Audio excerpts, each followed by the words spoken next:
What's up, everybody? We are big show tonight. Welcome to the Peripheral Views podcast. We've got a big episode in front of us tonight. I'm your host, Jake. My co-host is once again the amenable Erroll Hooker. What's going on, Erroll? Hello, nothing much. Another big night, another Peripheral Views podcast coming at you. This is the 16th episode in the entire catalog library of the Peripheral Views podcast. Sweet 16. Sweet 16. Oh, it's sweet. All right. Whoo, boy, we got a real good one. We're going to dive in all the dirty details of today's content. It's a big episode. We're talking Stanley Kubrick for the first time, really. I mean, we've been peripherally, no pun intended, talking Stanley Kubrick for a bit, in and out on the surface of a bunch of other episodes. But we're going to dive into some actual content, a true piece of art from Stanley Kubrick, and almost as well a piece of art of Stephen King, obviously. We're talking The Shining. We promised it a couple of weeks back, and we're going to deliver on The Shining as best we can. We're going to talk about the story of the production. We're going to talk about the content, theories. We're going to do the whole damn thing. Yeah, that's what's on the docket today. But let's hit some housekeeping stuff before we get rolling here. You know where to find us. Same spots as per usual on X or Twitter, however you refer to it these days, at Peripheral V123. We're on SoundCloud.com/Peripheral Views 123. That's a good spot to stream us on the browser if you got it. Also on YouTube, just throw us in the search bar, Peripheral Views Podcast. Great spot for it. Everybody's using YouTube. YouTube has really had some longevity in this game, has it not? I mean, it's really become like a true TV source. What do you think, Errol? Do you think YouTube's like it's never lost an ounce? It seems like. That's actually a really good way to put it. I've always really liked YouTube for what it was, and it's only growing. It's a monster. Everything's there. Everything's You can on find YouTube. something, man. You'll find something. Just Google, Yeah, or not yeah, and Google, you can. but just YouTube it. Most Or Google. importantly, Yeah, I use Google to YouTube stuff, but yeah, it's like Google to get to YouTube, but then you yeah, get to just look up YouTube. videos and then it's on YouTube, and then you'll learn a little bit more about, whatever. That's how I get a lot of stuff here. For I'm real. not gonna It's true. bullshit Yeah. you guys. No, it's true. I do the same. And you know what? Guess what? For you listeners out there, another thing you can find on YouTube, Peripheral Views Podcast. Throw us up in your search bar. You're gonna find our page. It's got all our content. Almost every episode's up there. We're still missing a few. We do our best with the copyright stuff, so we've got a couple episodes that are kind of lingering in the outskirts that you can find elsewhere in an audio But format. YouTube's got that stuff on lock. Yeah, they don't play around with the copyright, and we're not monetized in any real way as a podcast quite yet, but just for future practices, we try to avoid that. And there's a few episodes that might not be on YouTube, but if YouTube is not your platform of choice to check out some of the Peripheral View stuff, obviously Apple Podcasts is a great spot for it. If you're an Android user, throw us in the search bar on your Spotify app if you use that as well, if you're a subscriber. And we're on both those apps. If you do listen to us there, please please leave us a rating and review along with a subscription. That absolutely supports and helps our analytics, keeps us trucking along, keeps us on the right track, and keeps us it's just going to help us in the long run to keep this podcast flowing and keep the content coming. That's it for the platforms. We also do have a website that you can check out all of our content. It's up there, peripheralviewspodcast.com. Check out all of our contents up there. We've got a couple extra pages on there too with some of our ratings and such.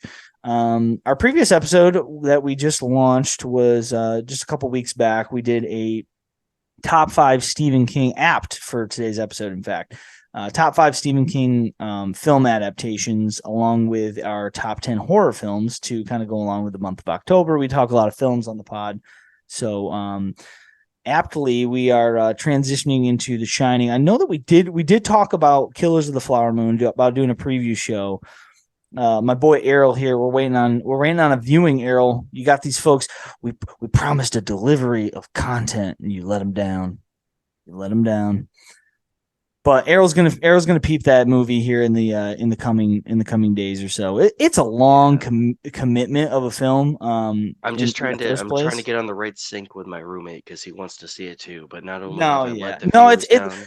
Here's the beautiful part about that film. It just came out, and the longer it's like a fine wine. I guarantee you, the conversation we're gonna have about it will age.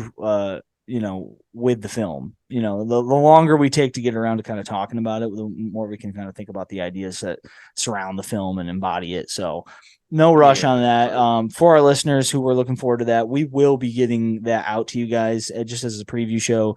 As soon as Errol gets a chance to peep the film, once that's in the books, we'll sit down and punch out a recording for you guys on our initial thoughts. I've got a lot of initial thoughts on the film. I thought it was great. I thought it was that's number one. It was unbelievable movie going experience, but there's a lot more to it than that. And we'll talk about that in the coming days or weeks. But in the meantime, Errol, have you been watching any films? Has anything hit your radar other than the content of the day, The Shining? no, yeah, it's just been that. I've been just itching to see Killers of the Flower Moon. Other than that, I haven't had time to do much else. Yeah, I mean, The Shining is like it's enough for like six films. So there's so much going on with this movie, and so much to talk about.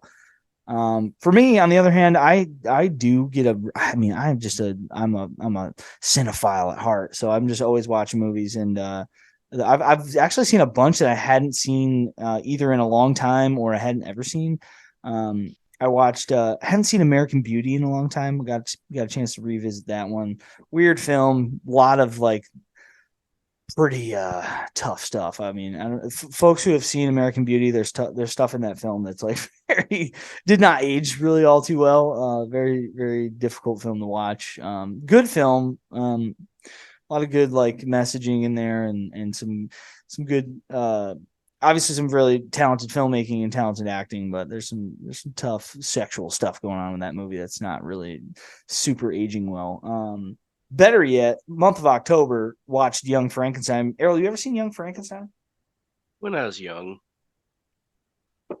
Yeah, it's one of those. It's one of those like classics. You gotta check out a little Mel Brooks in your life every once in a while.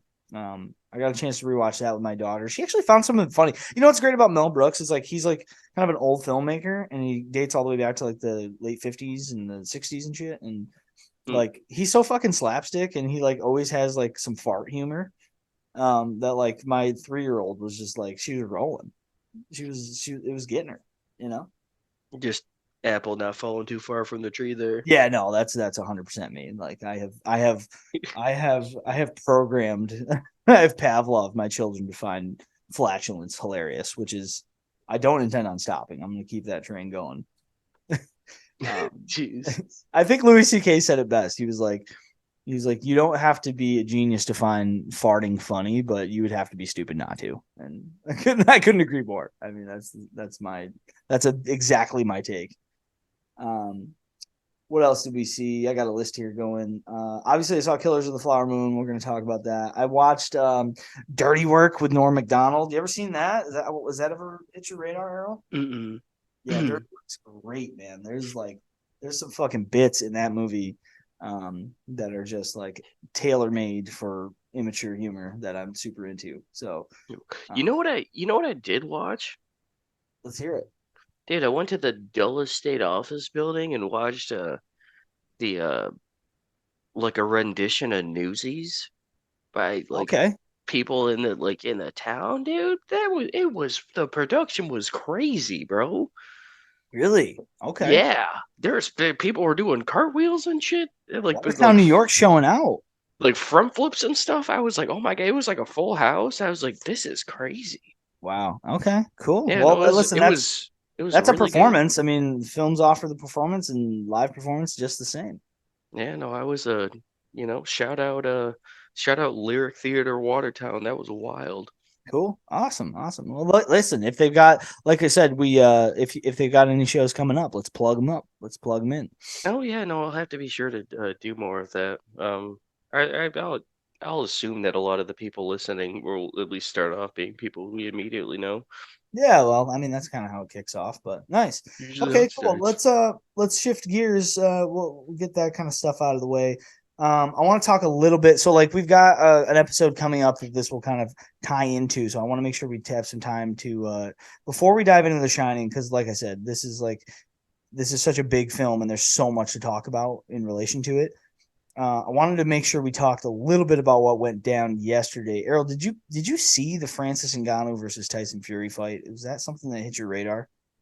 Well, I could only watch like the highlights and like watch it after because that was it was during the during Newsies. Did you? I mean, did you see the fight in full, or like enough to like score it? We'll say. Did you see it enough No, I to didn't go watch through that? enough to score it. Okay, well, I watched it in full to score it, and I know it's a controversial. Um, I honestly thought in real time that Francis won the fight, right? And I thought I didn't think it was definitive because I did think Tyson Fury was doing some good work, but I found myself like very overwhelmed by the notion that a guy like Francis Ngannou who never boxed, zero amateurs, zero professional fights in boxing, only an MMA fighter, right? Only had a professional MMA career.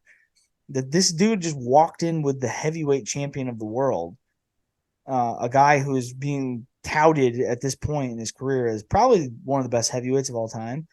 Bro, he just shut him down in like So these crazy ways. I couldn't so believe my here's eyes. I was watching this really candid interview with Mike Tyson and Tyson Fury. He pops up and he's like, "Hey mom, look, I'm on TV," and he's just like, I'm named after this guy. He's like a living legend. Like and me being where I am, like he makes him more legendary. Like I'm proud to be named after him. It's a really endearing moment.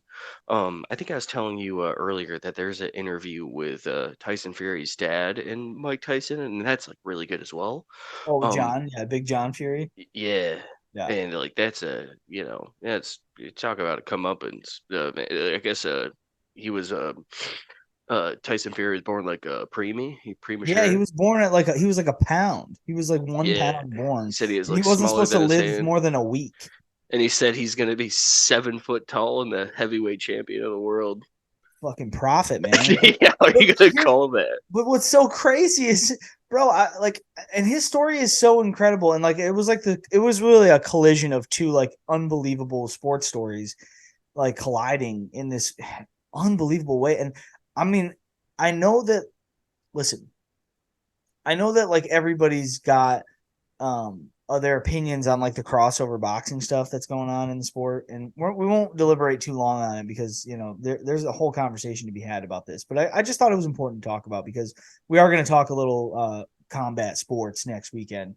On the next episode, we'll announce that at the end of the pod tonight. But I just think it was an incredible moment in sports, period, that a guy like Francis with the backstory of like having gone through the things that he went through, such as homelessness and child labor in Africa, and like all of these components of like what is already a unbelievable story to like climb the ranks in the UFC and become a UFC champion over Stipe Miocic, by the way, who is also an all-time great heavyweight.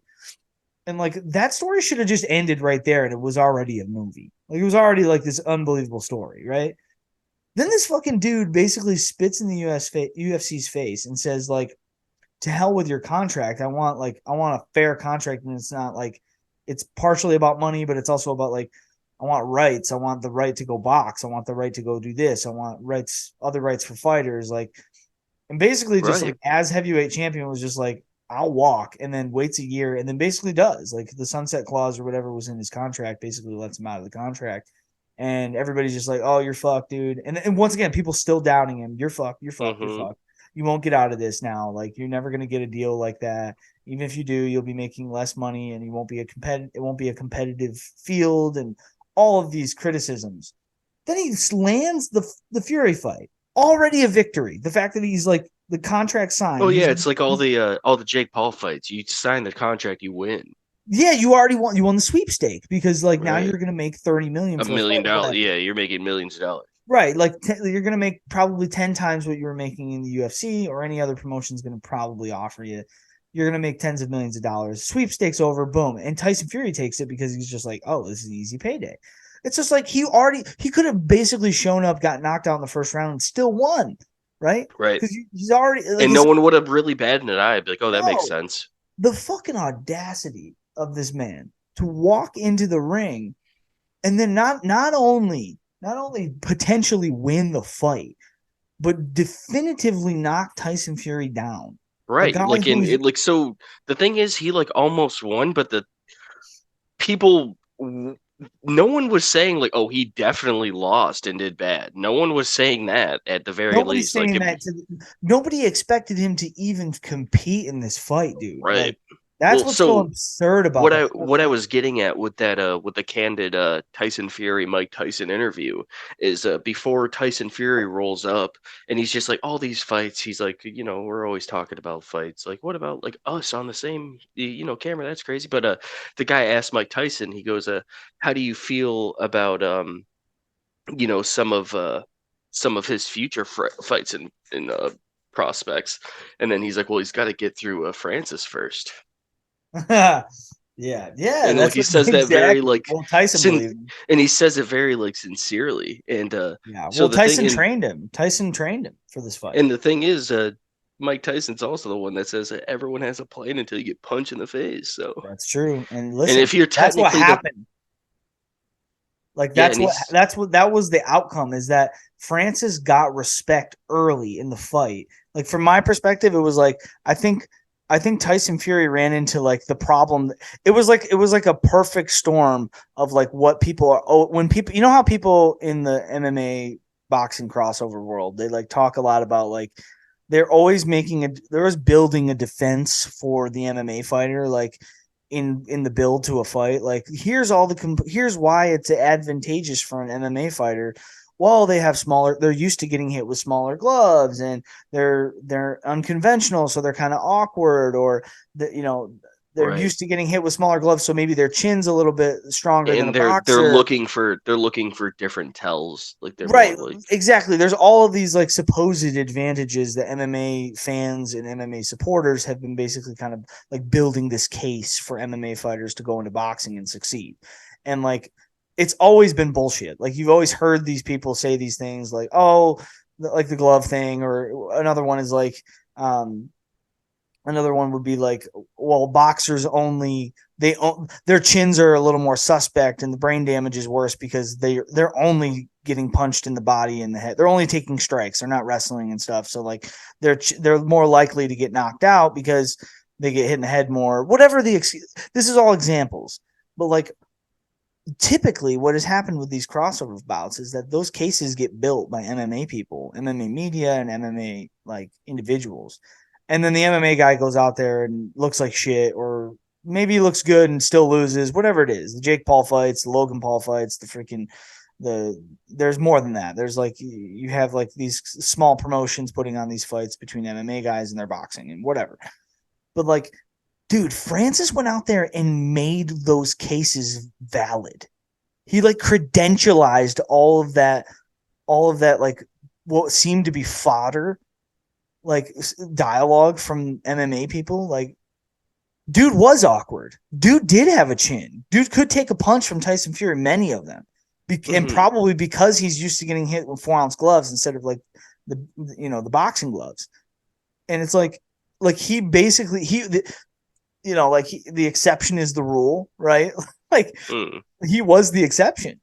Like he went out there and did it, and of course he is, because like his story is just like we all should have saw that coming. So technically, you like you put anyone out there, anyone's going to have like a quote unquote boxer chance, but those are arguably two of the baddest men on the planet. Like it's 1-2, one way or another. I wouldn't. Yeah, I guess, but like I'm trying to think know of that I someone agree with that anymore, because who at the end beats of the them. day, yeah, but like I don't know that I hate that phraseology. I've told you this before on the pod. You don't like baddest man on the planet? No, because it's bullshit. Because the baddest man for me is like put the boxing gloves down. Let's fucking let's scrap. No, like all of it's on the table.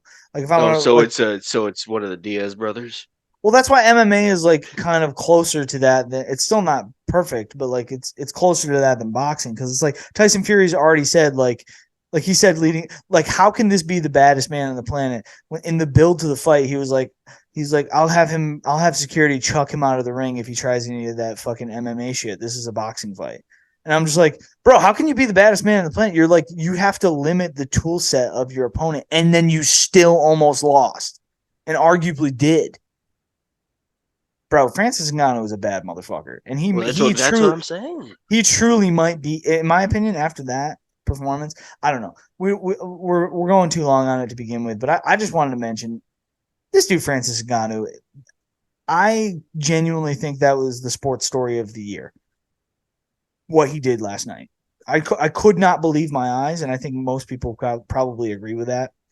This dude is like just a marvel, and to do what he just did is genuinely like one of the great stories of the year in sports, and one of the all-time great like athletic performances, period.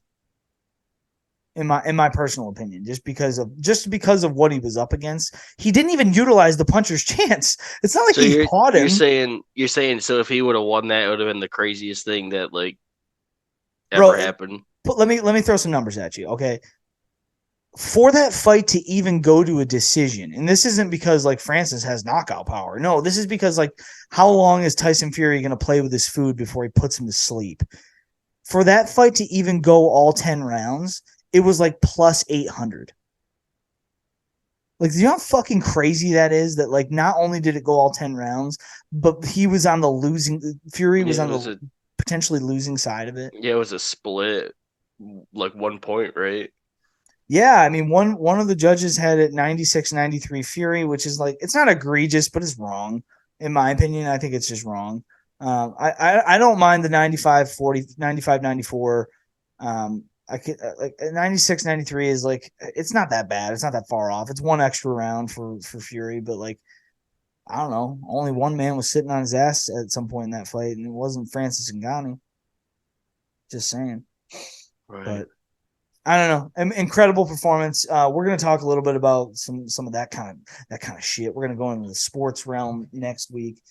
But I don't know, Erroll. What do you say? I mean, should we just dive in before we dive into? Yeah, I mean, we've got only so much time, and this film is going to demand a good chunk of it. So, we're going to take a short break. We're going to take a really quick break. We're going to bounce back. Coming up next on the Peripheral Views podcast, boy, we've been waiting a long time to talk about it, and we're going to do it. Coming up next, we're talking Stanley Kubrick's 1980 horror classic. We're talking The Shining.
Okay, folks, here we go. We are diving in. This is going to be a big one. Before we dive into the content of the actual film itself, Errol, I want to talk a little bit about Kubrick, Stanley Kubrick. I mean, in my opinion, the most important. This is the best way I can describe him. I think he's personally, in my humble opinion, the single most important filmmaker that's ever walked the earth. It's just who he is to me. What he offered the world in terms of its, in terms of art and in terms of filmmaking is truly second to none. And I know that there are filmmakers who probably have made more money and have won more awards and maybe even been more influential. But as far as I'm concerned, this dude was such a pure artiste, like in the absolute definitional sense of the term, and what he was going for. Errol, tell me a little bit about your relationship to his like filmography. I guess we'll talk a little bit about like what films stand out to you and what do they mean to you and when did you see them, and hit the highlights for us.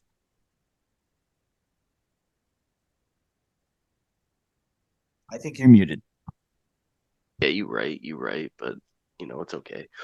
First Stanley Kubrick film I've seen was probably The Shining, but the only thing I recalled from it was the tricycle scene, and I've never been to this day, and I got the same feeling as I was watching it again.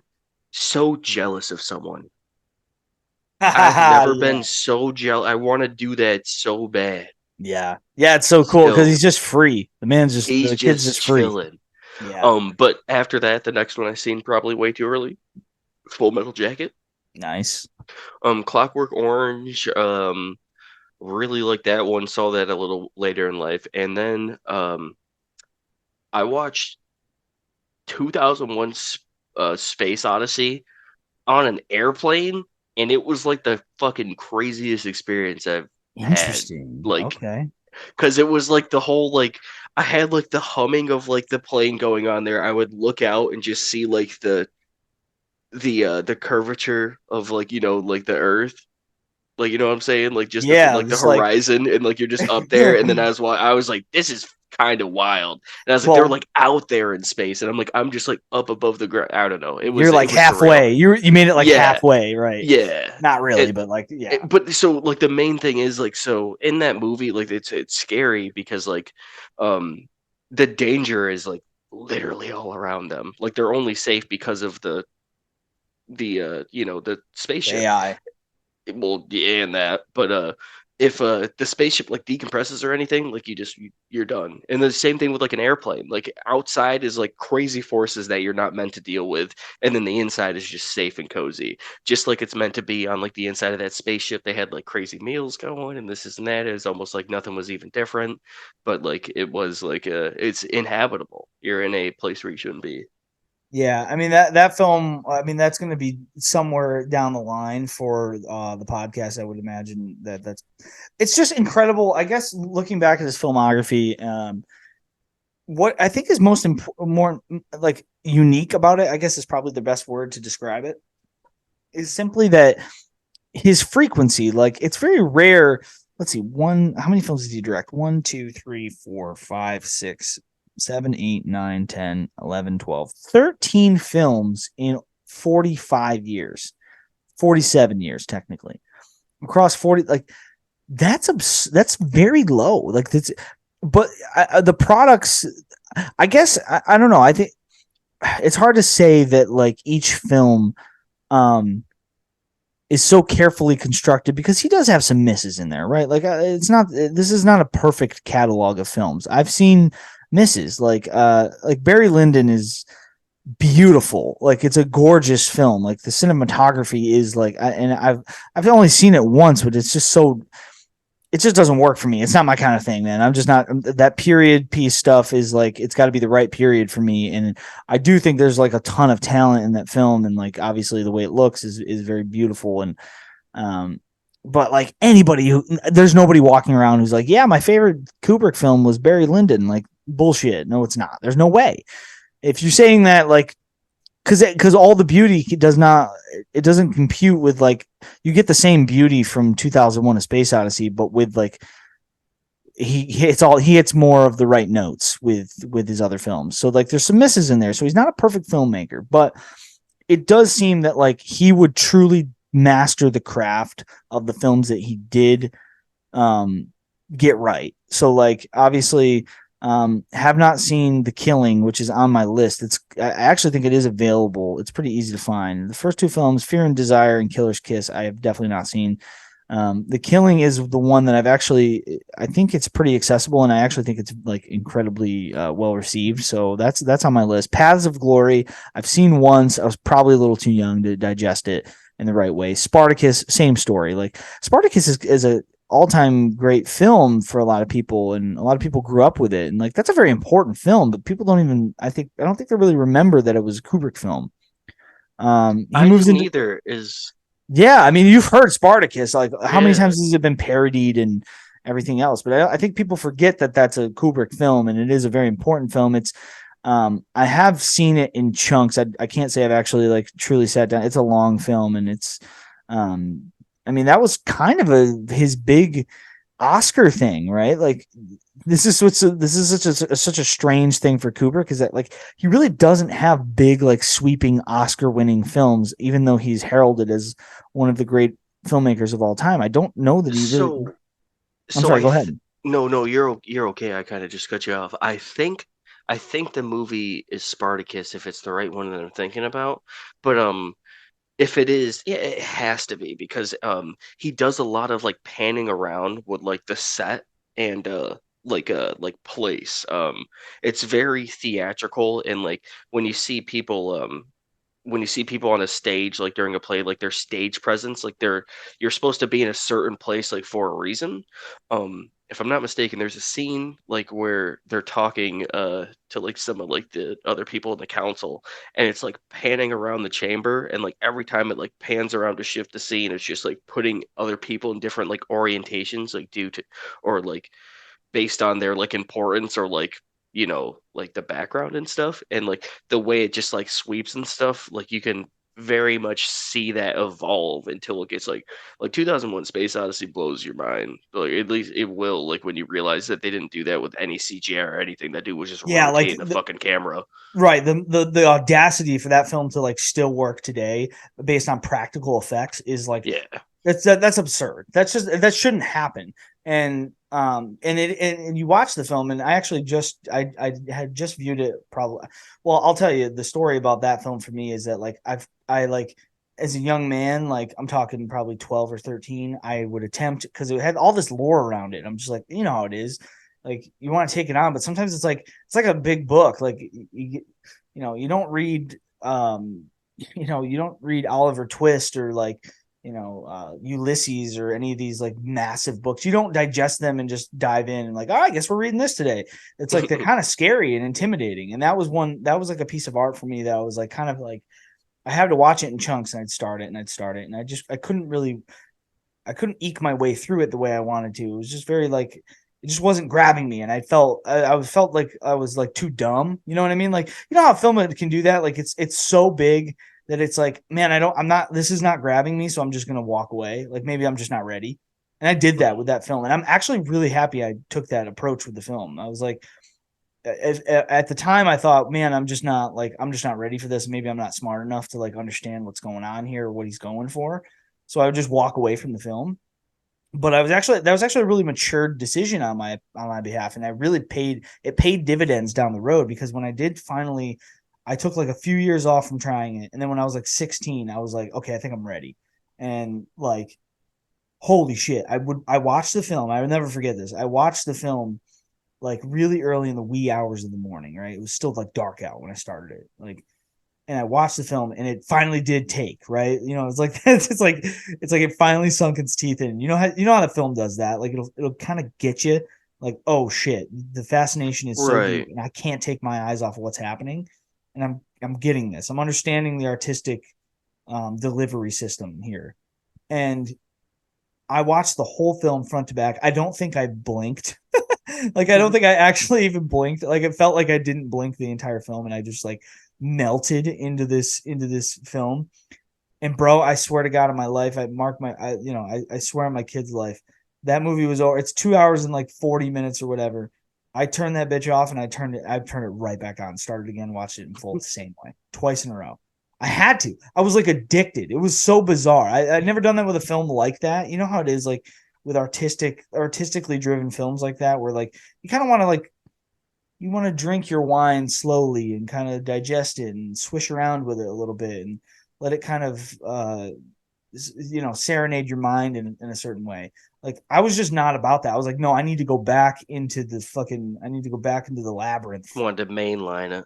Yeah, I want to figure out I want to get in there and start like rubbing elbows with this film again. And it was well worth it. And I've probably seen it 5 or 6 times since. And that one truly, like once again, this guy Kubrick, man, it's like And I know we're going to be talking a lot about The Shining, over the rest of the podcast, but I think it's important to like really pay homage and talk about Kubrick extensively a little bit here before we get rolling, just because of what a master he is and what his catalog, where some of, and by the way, like, to tie it to The Shining, I mean, you would agree with this.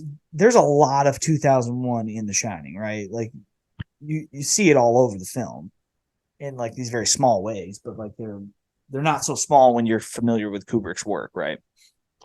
Right. Yeah. It's the camera work, like in general, it's really like smooth. Like when it's like following people, it's very he's almost like I don't he's almost like a gritty Wes Anderson at times. Oh yeah, Wes With Anderson that. has, well, it's the symmetry, right? Like that's the Wes Anderson Right. stuff, is the symmetry, like where every shot is. He We'll get always into likes some to of those make a details, but Yeah, he like always likes to make it kind of look like a picture, but like everybody's centered, right? Everybody's centered. If yeah. there's a person in the shot, they're usually center of frame, and like there's usually symmetry on each side of the shot. And there's some unique shots there. That, like the first shot that comes to mind when I'm thinking about The Shining is like, you remember when Jack's like he's like dreaming at the table, and then he like falls to the floor when Wendy comes to wake him up. And Hmm. like Kubrick makes this weird decision, and he makes another one when Jack's like when he comes to in the food pantry. And you can see this in some of the folks listening. Like if you're looking for some rare behind the scenes footage, like there's on YouTube, just type in Kubrick's The Shining rare behind the scenes footage. You can watch Kubrick basically lay down on his back, and he just makes this impromptu. It almost seems impromptu that like he's got his scope lens that he's trying to get the shot with the scope lens, and he like lays down on his back and kind of looks up at Jack Nicholson and is like, oh, this is the shot. I'm gonna point the camera up at you and lean your head up against the food pantry and start and tell Wendy the bad news about the snowcat or whatever. Hmm. And like he does a similar thing when Jack's dreaming at the table and Wendy wakes him up, and he like falls to the floor and tells Wendy about the dream. And this dude like makes it seems like almost kind of the same decision making with the shot. He points the camera through the legs of the table, so you're on the floor with Jack. And it's like little Oh things yeah, like you're that. like yeah. You can almost, and he doesn't Well, even bother. that too, and whenever it's on his son, you're always at like Floor eye level, right? level. You're at his height, and it also makes the hotel feel bigger. But like that shot, like through the table, he doesn't even bother to like it's fuzzed out a little bit, but you can still see a part of the. He doesn't even. It doesn't even care that like part of the leg of the table is in the shot. He wants you to know that's where the shot's coming from. It's It's just almost like it's such an intimate moment that like we shouldn't even be there. yeah, you're kind of like sneak. Yeah, exactly. That I think that's kind of maybe what he was going for. Like he wants you to be like you're not supposed to It's be privy almost to this it's like we conversation. are what his name is it's because I always just think Tony. What's his dang name? Little boy. Danny, Danny. Yeah, Danny. It's almost like we're Danny, like Yeah, we're just like like peering through the. yeah. I think that's exactly right. Like a lot of the camera work that sits on the floor.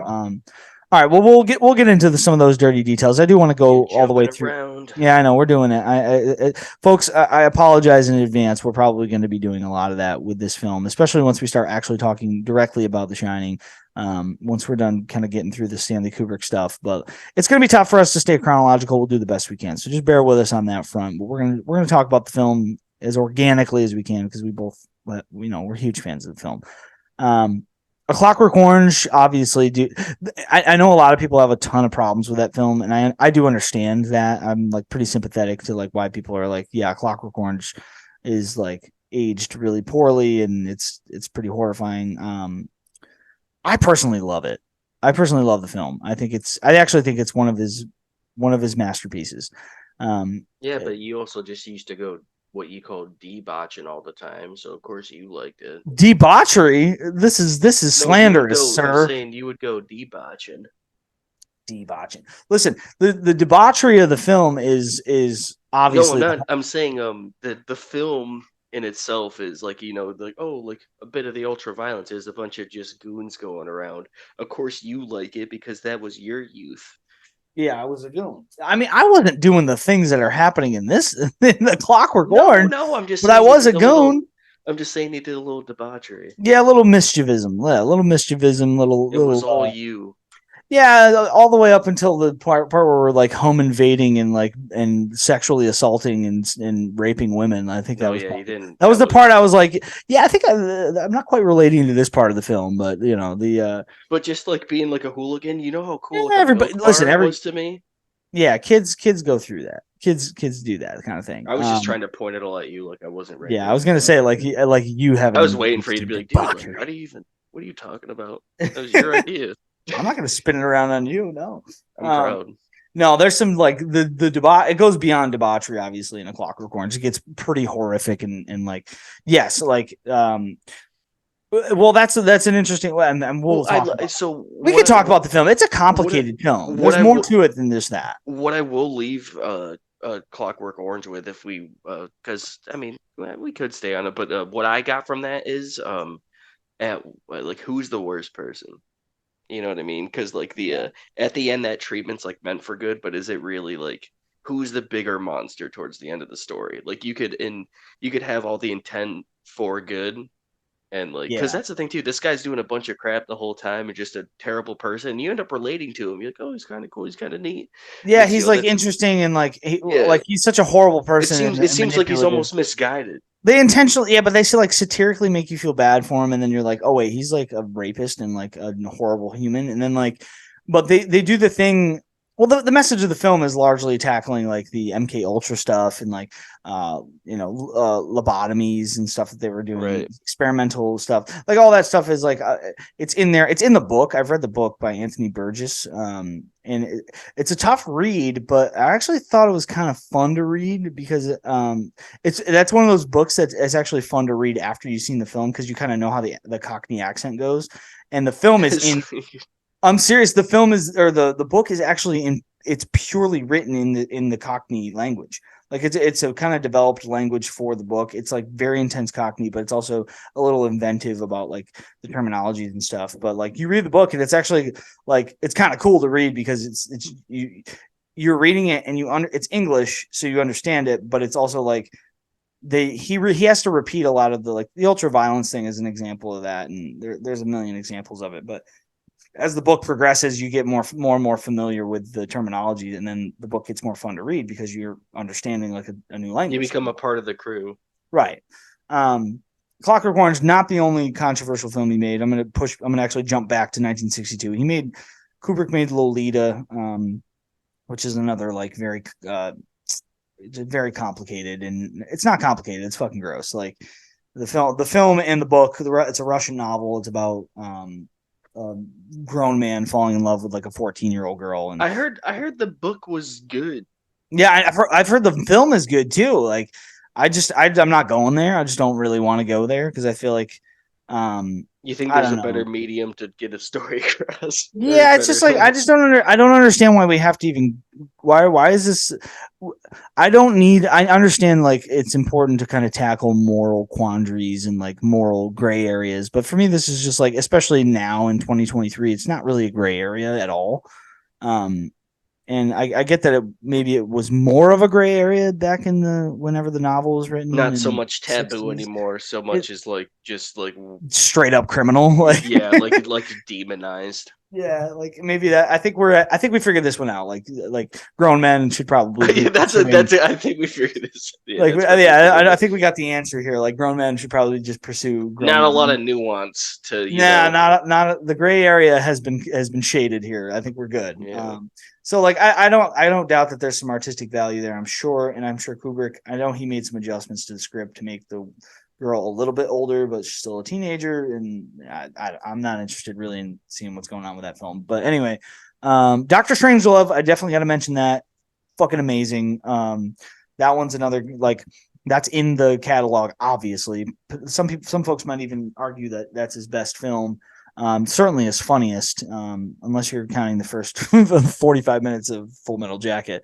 But yeah, like Doctor Strangelove, Peter Sellers, just tearing it up. Unbelievable film. Really, really funny. Still holds up too. Like, hasn't lost a beat. Really fascinating watch and super influential. A unbelievable film. Like, only seen it a couple of times, but like, I mean, there's no fighting in the war room. So like, that's all that need to be said. You mentioned Full Metal Jacket. My first introduction to Kubrick, surprisingly, is actually Eyes Wide Shut. The last film he made, like, which actually I think came out even before, like, after he died. Which is like, Jesus, man, there's a lot to talk about with that film, but I know that film from being a child and waking up at fucking midnight and throwing on the old HBO, and then all of a sudden there's a bunch of naked boobs everywhere on my TV, and I'm like, So you're oh, just like, nice. I'm like, what's this movie? Eyes Wide Shut. Okay, I'm gonna watch this until the boobs go away, and then the boobs go away, and and then I just watch. Well, I remember seeing a bunch of that movie like way too young, right? Like probably like, I don't know, 11 or 12 or something, and being like, what is going on with this movie, and why does this movie? It was such an weird. I think a lot of people had this experience because they did tend to air this movie at night. Um, and the movie is all about dreams, right? Like the whole film is like about, it's supposed to feel like a dream. And he uses like Christmas lights and all these like weird, I think it's a masterpiece of a film too. I think it's a genuinely great film. I know a lot of people are not huge fans of it, but I personally think it's one of his better films. I think it's like it's in the upper echelon for me. And like, it's weird to like have a relationship with that movie, like waking up in the middle of the night to watch it as a child on, inappropriately, because it's very dreamlike. Like the whole movie feels like a dream. And then when it's affiliated with the middle of the night like that, it's actually kind of like, it really enhances the viewing experience. And every time I watch the film, it genuinely just feels that way. Great film. Have you seen Eyes Wide Shut, Erroll? No, but I'm familiar with it. Yeah, I mean, it's been memed like everything else that Kubrick's ever done. Everything's become a meme, and we'll talk about The Shining and its relationship to memeing. But yeah, so that's Kubrick's filmography. I think we can probably move away from just him as a director. We'll talk a lot about him in terms of what he did with The Shining. But I think it's time we dive into The Shining. What do you think? Oh yeah, I'm ready. All right, we'll take one more break. When we come back, we're going to talk about the absolute masterpiece, the horror classic, Stephen King adaptation, Stanley Kubrick's 1980, The Shining. We'll be right back.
All right.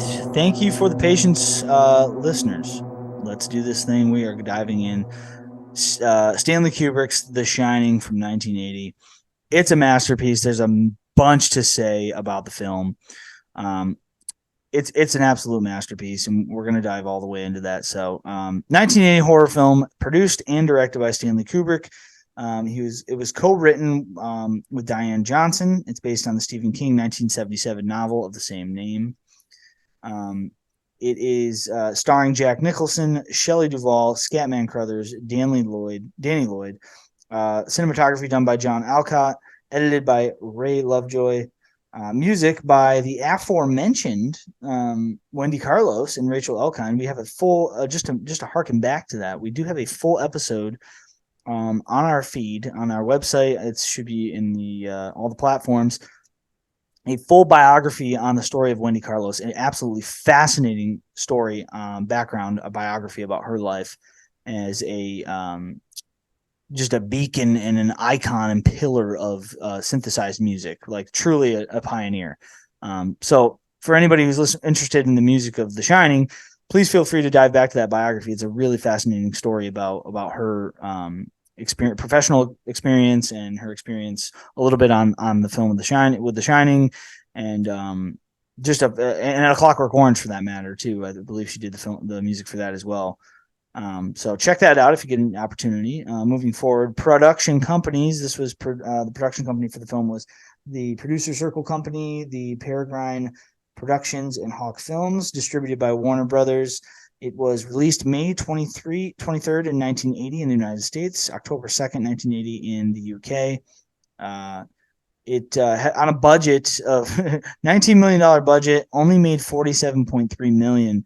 So not exactly a box office hit, right, Erroll? I mean, it doubled its money, but like, I mean, I guess we could start there. Like, the reception of the film is a little strange, right? It didn't exactly get completely embraced upon Well, release. so that, and it's kind of like how do you market this? What do you know what I mean? Like Well, the try to think. trailer is very simple. It's like the trailer is basically, I mean, the trailer is very iconic now, but like everything about the film is iconic now. But when the trailer came out, I think people were a little, confused as to what they were getting into. Clearly a horror film. We got Jack Nicholson, who's like one of the biggest stars in the world at the time, but it's basically the trailer is just blood flowing from the elevator, in an ominous voice talking about The Shining, like, introducing the film. So I mean, I guess maybe the public just didn't know what they were getting. Right. But yeah, tough box office reception for the film. Didn't really matter, to be completely frank, obviously, because over the course of time, the film was probably made, tens of millions of dollars beyond that. Just in, it's, you're talking about royalties and airtime, and it's been on TV forever. It's a it's a staple in the horror movie industry too, right? I mean, Well, you don't that get. and just like it's referenced like everywhere. Yeah, I was gonna say, and I'll mention this now. I guess this is as good as time as any, but like, I actually think the one thing that hurts this movie is how often it's kind of mocked.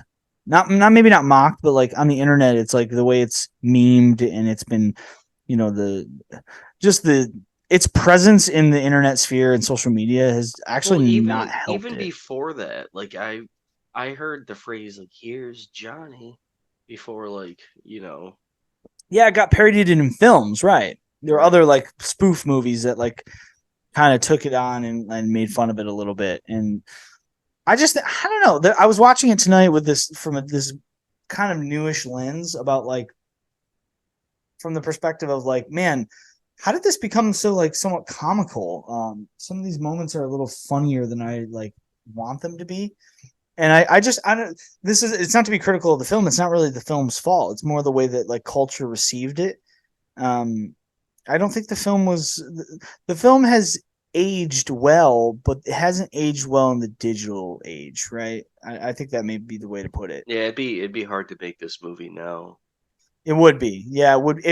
It's there's too many moments of like absurdity, like that kind of work because of how intense the film is, and it evokes like, and you gotta mention, at least at some point tonight, this was always gonna have to get brought up, but like, there really isn't a whole lot of action in the first 2/3 of the film, or even 3/4 of the film, right? Like, there's not a whole Right. lot truly in terms of the plot. Like, nobody's really doing anything except like Only thing that's experiencing. happening is Jack's just getting more annoyed. Yeah, he's just getting angrier and angrier, and we'll get into And some of let's the. be real, like I mean, I get it, it's the hotel, but it's like for no reason. Like he's just kind of an asshole. Yeah, he's a bit of a Um, dick, bit I of a dick for guess sure. I guess it was different in the book where like the hotel was making him like a jerk. But like Yeah, if let's you talk about that a little bit. Let's talk about yeah. Stephen King and like kind of like the differences between. I have read the book. It's been a long time since I've read the book. I've seen the film obviously many more times than I've only read the book once, but I've seen the film I don't know how many times, probably 15 to 20 times total. Many, and then obviously another 20 times in parts. Like, so like, I don't know what's what, but I do recall that there is some major differences. I do remember like the book being um, a lot more centered around, it was a little bit, slower too. I remember like, it didn't, which is funny Well, to say. it almost has to be because if you're going to, I think it's the reason why they didn't go with Jack being a good guy at the beginning of the movie, and then slowly just being like the hotel getting to him, because you almost have to build that rapport with the audience and like the family themselves to have that like Yeah. that slow burn. So you're like, oh, I it's think the Kubrick kind of wanted you to have a little bit of reservations about Jack going in, right. and which is kind of the backstory, which is, I believe, if memory serves me, I believe the backstory of him like hurting Danny, from being drunk and like coming home and like ripping his arm. I believe that is, in the book as well. Um, I will say this: the pacing of the book. So, I don't know. Let's talk a little bit about Stephen King and his relationship with the film. He obviously very publicly does not appreciate the film. He does not think that it was a good adaptation. In fact, that's why, he and Kubrick did not have a good relationship whatsoever in this whole process. And it sounds like, for the most part, this is part of the reason why it was made again for TV, somewhat horribly. I watched the TV movie years ago, and it was bad, man. Like, it was really bad. And I think that was actually closer to, I think Stephen King was a little more hands on with that production, and it was bad, man. It is freaking bad. And I haven't seen it in probably 15, 20 years. It's been a very long time since I've seen it. And it what I remember of it was like, this is not even worth watching it on its own, even in comparison to the film. Have you seen the TV version? Mm-mm. No, yeah, it's a lot more about the Shining stuff. Like, there's just a ton more of content circling that involves Danny and his experience, with the telekinesis involved in the Shining, right? Like the Shining activity, we'll call it. The But gift. yeah, the gift, and doesn't really particularly work for me. I mean, um, but King was not a fan of the film, and I understand that, it's his novel. I can appreciate that, but, from my perspective, it's like, I think at a certain point, because Stanley wanted to make his film and it was an adaptation of this novel. I think that there was a certain point where Stephen King was basically, he couldn't find a good word to say about the film, and I don't really think he was trying to. You know what I mean by that? Like, I think that he was kind of publicly shitting on the film, even in places that he might not have like. Right. Like he just wanted to he was upset with how it went by, so he wasn't going to give it any kind of credit. Yeah, even where it might have deserved it. Like, for instance, like this, there's a story. There's a story about the way Kubrick like decided on adapting this for the film, or for the big screen, is that he basically was, his process would that would be that, according to the story that I read online, he would start reading a book, he would start reading a novel, start reading it, and then his secretary would hear like a thud against the wall, boom, and then another 25 minutes or an hour or so, and then a thud against the wall, boom, and you would know that was the sound of him like throwing the book against the wall, like, not for me, not for me. Like, he'd read 20 pages and be like, nope, not for me. I'm not interested. And then he would just throw the book at the wall. Well, apparently the secretary knew that when she didn't hear that thud against the wall, that like, oh, he must be interested. It's like been 4 hours and I haven't heard a thud. So he's reading something. And when she entered the room, lo and behold, it was The Shining. Now, Stephen King came out and said that he didn't buy this story and it sounded gimmicky. And the reason he didn't buy the story was that the book is too slowly paced for that to be true. And I'm just Oh, like, bro, I don't, give me a break, man. Like, I've read that book and he is right. It is slow. It is a lot slower paced in the film. And we'll talk about the pacing in the film as we move along, but like, give me a break. Like, that does not make that story implausible just because the book is slowly. He still read the book. Obviously, he adapted it right. into a film. So, like, are you implying that he never read the book because it's slowly paced and he would have never, like, he should have got bored with it and thrown it against? Like, I don't really understand this is what I mean with Stephen King. He doesn't want to take the compliment. No, he doesn't. He doesn't want he wants to distance himself from this film and its adaptive content, or it's. I mean, probably after all is said and done, not a bad approach. Yeah, I mean, I guess. I mean, well, I don't know. We'll talk about it. We'll talk about the details about like the production and some of the complications and such. But let's talk about the opening shot, Erroll. Let's dive in. I mean, the film opens with one of the most beautiful overhead shots. Kubrick in a helicopter just flying overhead, aimed down at what I believe is the Rocky Mountains. I actually think it's the Northern Rockies. I read somewhere a long time ago. Wasn't able to substantiate this, but it looks like it's like the Glacier Park, Northern Montana, was where it was filmed. I've heard other locations, but I believe that was the location that I came across, and it's like stunning. But one of the interesting tidbits I actually noticed though is that like, don't you find it's a little strange that he uses the colored font for The Shining when it appears on screen? Did you notice that, like teal blue? Mm-hmm. And how weird that is? That is paid homage to by Jordan Peele in the opening of Get Out. Get Out kind of Get Out kind of opens the same way, where like it's like it's a shot of nature as a backdrop, and then that same color says "Get Out." And I think that was a little shot across the bow to The Shining. But I really like the opening. On top of like the eeriness that's being conveyed, like you said, it's just nature. That's all you see. They're just going deeper and deeper into nature, deeper and deeper into seclusion. You don't see any houses. You don't see any other cars. You might see a couple other cars, but they're heading the opposite way. And, yeah, that was the thing I noticed too. That I didn't notice it in the film, but I noticed it in the research that people noticed that like there's never a car going the same. They never show a vehicle going the same direction as them. It's just them. It's just them going. It's everybody going. Well, actually makes sense to the plot too, because everybody's leaving. Everybody's leaving the Overlook. But here's the thing too: as you go in, it looks bright as hell. True. Yes, it's like beautiful. Daylight. Yeah. Yeah, and it's also I think what he's going for. So like that shot, there's a shot of, I believe it's called. Let me look it up. I want to make sure I get this right. I believe it's called Logan's Pass, right? Let me see if I want to make sure. Is that the Donner thing? The Donner Party? No. There's a shot in The Shining. I want to make sure that it's actually correct. Yeah, there's a shot of Logan's Pass. Okay, yes, perfect. It's cutting to Mount Hood. Okay, so there's a shot. I got this right, and I thought I did. I was basing this off memory, but I want to make sure. So some of this was shot on Going to the Sun Road, right? Going to the Sun Road is like a very famous drive in northern Montana.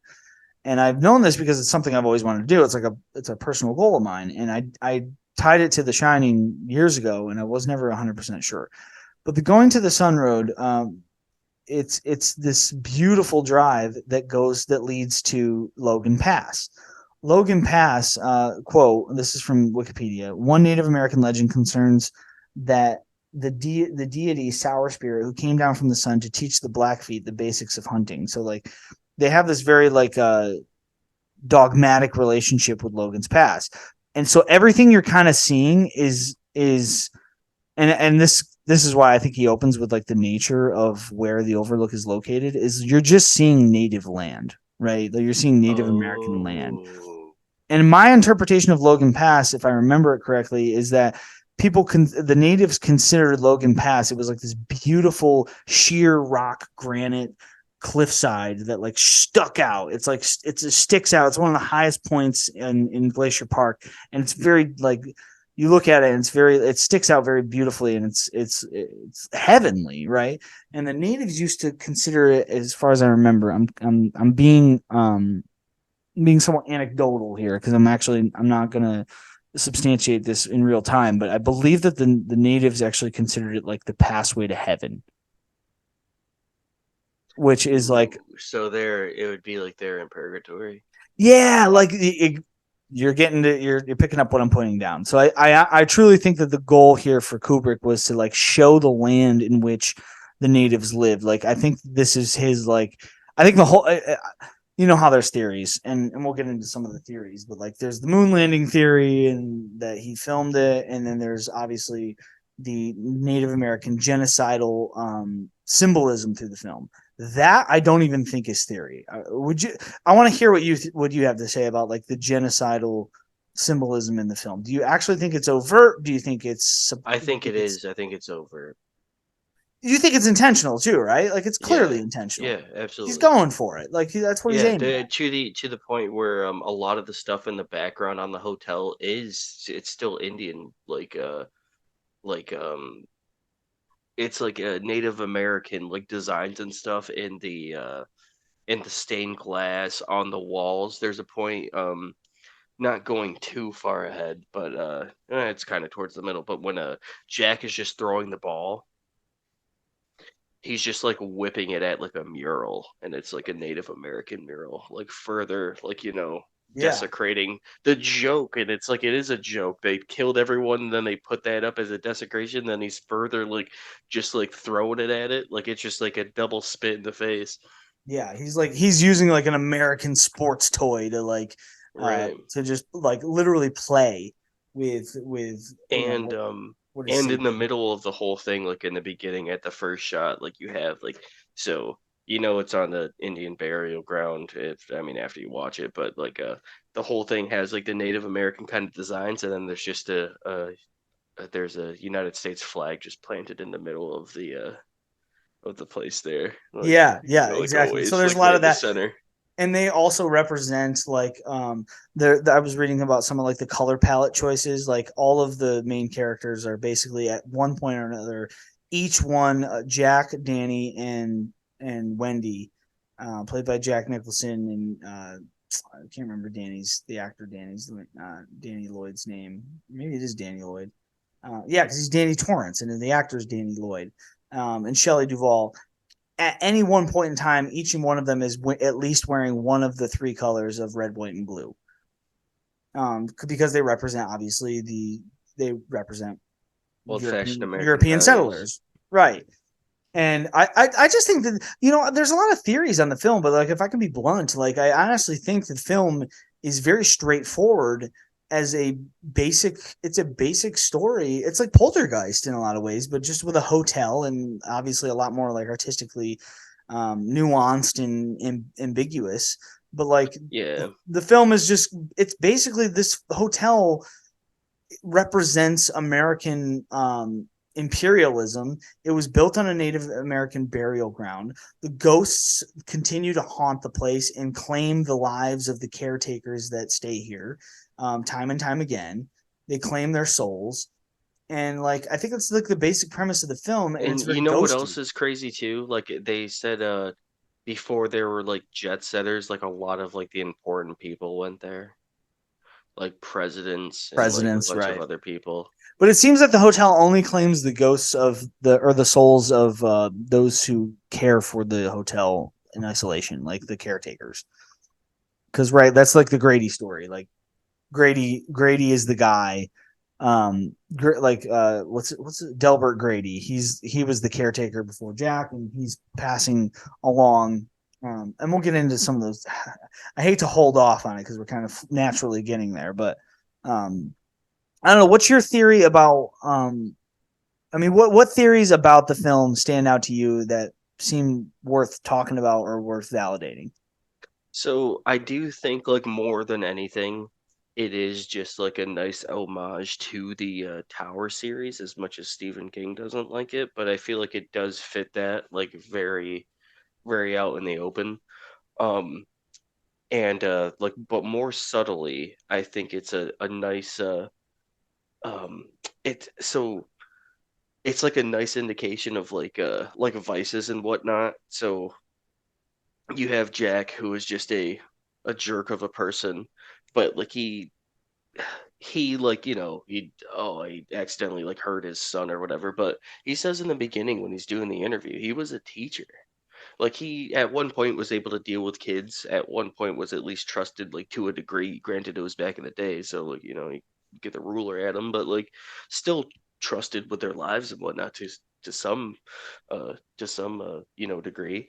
And Right. like they're saying like the hotel is evil, and like so Jack is a jerk, a really bad person, but he felt like terrible for doing it to the degree where he's like, I'll stop drinking. He's like, if I drink again, you can just leave me. He's like, he knew that his vice was going to cause him to bring other people more pain, so he didn't want to do that. He was on the mend, at least, at least for what it seemed. All Right. it took was him going to that hotel, and then he didn't even have the vices there, but he just like wanted to have them. And that the evil hotel, it just abided it. It just like let him do that. But all it took was just the idea of the stuff, not even like the actual stuff filled with booze and whatnot. And then he No, was I like, I'm think gonna. no. Here's see. I have a different theory. Okay, this is a little more ghostly, and I was just talking about this, and I'm glad we're just going to go there because and this jumps ahead in the film. So you're talking about the gold room, right? The Mhm. first encounter with the gold room, where he walks in. Um, I believe the sequence goes like Danny shows up in like the main lobby when um Wendy's talking to Jack in the main lobby, and then Danny shows up and he's got marks on his neck, and Wendy's like, "How could you, son of a bitch? Like, how dare you like hurt him again? Like, I can't Right. believe you would do this or whatever." And And like right before, well, he's he talking was to Lloyd sleeping. This too. is right. This is right after the dream, right? Right. He's like he just wakes up from the dream and he's just like staring at her like, "What the fuck? Like, I didn't do that." And Mhm. they just leave, and then like the neck it cuts over, and he's now like walking up the hallway and he's just kind of like shucking off the moment he just went through. Like he's pissed off. He's just like he can't believe that she thinks he did that again or whatever. Then he goes into the gold room, and I think this is the most pivotal scene in the film. And this is I'm glad we're going to go right here because I'm actually going to counter what your theory was there. And I actually think so. He goes up to the bar and to describe to listeners just to so they understand where we're at. He sits down at the bar and the first thing he says is, "God, I'd give anything for a drink." And then the next He sentence, says he says I'd sell my soul. "I'd give my soul for just a glass of beer," right? And Hmm. then he's got his hands over his face, over his eyes, and then his drops his hands from his eyes, and then there's a bartender there, and an entire bar full of alcohol now, full of bottles of liquor and bourbon and whiskey and scotch and You vodka think and he actually sold his soul? that's what I think. And you watch no, but you watch him do it. So like he barters and he's kind of like mingling with the bartender for the barkeep for a moment, and then is served the bourbon and regardless of like money or whatever, like the barkeep tells him like your credit's good here or whatever, which is to Right. me it's just like, oh, of course your credit's good here because now It's you're he indebted sold his soul. because your soul is what was being purchased. And then the reason I think this is true is because he takes the bourbon, right? And most people watching on a surface level would watch him like throw back this shot of bourbon, this like double shot glass of whiskey or bourbon, and I believe it's bourbon. Hmm. And they'd watch him, and he kind of has this like almost orgasmic look on his face, like. And most people watching would be like, "Oh yeah, it's his first drink," and because I think right before he takes the drink, he's like, "Here's to 5 miserable months on the wagon, and all the irreparable damage it caused me." And then he throws the shot back and he's like his eyes are like rolling glazed over and kind of rolling in the back of his head, and he's like it's like the greatest drink he's ever had because he's been 5 months sober. In my opinion, that's not what happens. It's when he drinks the bourbon that like that is the rest of his moral soul and conscience being given over to the hotel. So you know what I think? I think that the transaction happens a lot more viscerally, and I think it happens right before that. When? Okay, I'm interested to hear that. When do you think? At least I think it gets, for lack of a better word, jump started when he gets shocked by the house. What do you mean shocked by that? Wait, what scene? There's a scene where like he's like a something happens with like the power outage, and then he just gets like zapped. I don't recall the scene. Wait, when does this happen? Hold on, I'll try to bring it up. But yeah, there's like a scene he they're trying to like get like the lights back on or something, and then he gets zapped, and it's like he has a direct connection to the house. To the house or is this in the book or the film? I don't remember No, this it's in in the the film. film. Are you sure? Maybe I dreamt it. I think you might have dreamt this. I I don't. wrote it in my notes though. Did you wake up and dream this? No, could have been. All right. While I skim through for this, um, bear with me for a moment. I did want to kind of go through some of my chronological notes that I had, like from start to finish, just some nice things that I noticed. Uh, so from the start, like I was saying, it looks kind of like bright and whatnot in the hotel, and it's almost like the hotel is lit up by the guests. Okay. And then as they all leave, it just gets a little more dark and gloomy. Um, Yeah, I mean that's kind of like the lighting thing. Well, like he right. uses all this light trickery. Like, by the way, this is like one of the most well lit horror films ever, because most horror films try to like hide the monsters or the ghosts or the ghouls or the goblins in the darkness and the shadows. And like every scene in this film is perfectly well lit. Like until even at the end, like when they're in the maze, like you totally could have shot that. He takes a second right before he's like gonna go chase Danny with the axe to go into the maze. He even takes a moment right before he steps outside to like reach across the door frame to like turn the maze lights on, so when he's out there he can find him. So like Hmm. every scene is so well lit and also really well colored, right? There's all these like crazy stark color contrasts throughout the film all over the place. Yeah, it's called The Shining for a reason. But yeah, it's at True, right? what is it? At around the it's like when he's sleeping at the I'm at like 40 like 50 around 50 minutes in. He's Okay. sleeping. Uh what's her name goes to like flip a switch or something.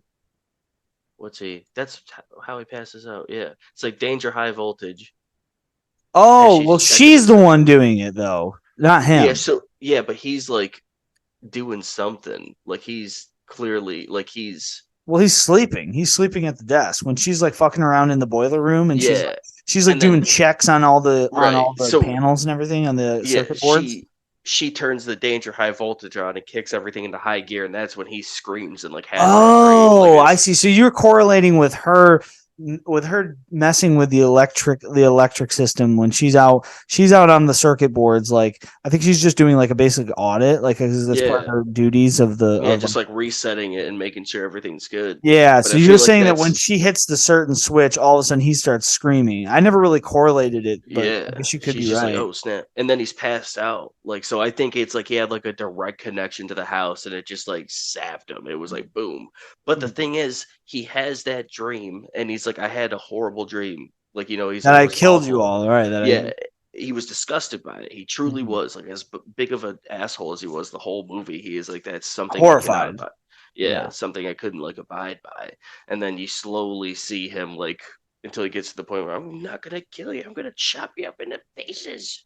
Oh yeah. Well, that's another moment of the film that like it always like it doesn't take me out of the film, but I always do chuckle at it when she's like that isn't possible. She says like, and she's like that isn't possible, and then he's just like he like mocks her like a child, like Yeah, is it possible? right. I just He's like, laugh every time he mocks her like that, and like there's moments in that film. I don't know if I've seen the film too many times at this point, or that it's just been like memed, but like I don't know. I guess it's one of the few horror movies that like kind of loses its horrifying aspects. And because I'm so much more fascinated with the film than I am like I was just telling my wife that I'm like as we're watching it, I'm so less scared of this than I'm just interested. I'm just more fascinated by like what Kubrick's doing, mhm. the very symmetrical camera shots, the color schemes, the theories, like the disorientation of like I know that um he would reorient like furniture and carpets and rugs so that they would look different in between shots of the same scene, so that like to give like a very disorienting look. I know that like he would obviously place like I know some of like the food was turned out so you'd see the Native American face on one of like the canisters and all that. All that stuff is, and it's really hard to do a podcast about this film because there actually has been just so much research on it that like I was I feel like I there's a was lot of regurgitation that we're probably going to undergo in I this pod, was but Yeah, I was thinking about even like so during like the interview, like so it's like very like Americanized where it's like the lands so the hotel is like remade as a luxury thing, but it's like built on the burial ground. But there's like the Americanized themes, like the owner of it's ex-military. He has a mug that's like an artillery shell. Um he like it's very like apparent that he like has served to some degree, and he's like, I'm a little shaken by what happened because you got to think too. What yeah. happened was he walked into that hotel, saw those two dead girls, the dead mom, and then he blew his brain. He's like, "Oh, this is a rough scene." Yeah. Oh, You know yeah. what I Well, mean? like, I mean, that's the that guy like clearly represents America, right? And then Right. like the dead Americans represent like collateral damage of like Native American genocide, and um. Well, Oh, I I guess. want to talk about the pacing. Can we talk about the pacing? I just want to shift really quickly to the pacing because I don't want to forget this point while it's still in my mind. Hmm. So there's two things that I noticed that Kubrick does with the film. Number one, do you ever notice that every scene everyone's moving at like half speed, like in every scene, like even like the scene um where like the all work and no play makes Jack a dull bully scene, and like Hmm. when Wendy's like backing up swinging the bat, which by the way was like again I guess it was like at the time a Guinness Book of World Records where they shot that scene. Kubrick made them shoot that scene, that really long, horrifying scene, 127 times, apparently, which was a world record at the time for the amount of times a single scene was shot. And I just gotta say, like, this movie, its pacing is kind of it's not its curse. It's like the opposite of its curse. It's like the pacing of the film, and not just the pacing of the film, but the plot moves the way it needs to move. But like each scene is so slow and deliberate, and every movement from the actors is like, even Danny when he's walking up to write red rum on the door is just like his physical body is moving so slow. So here's the thing. It's almost right there with the pacing. It's like the movie doesn't want you to run away from the problems.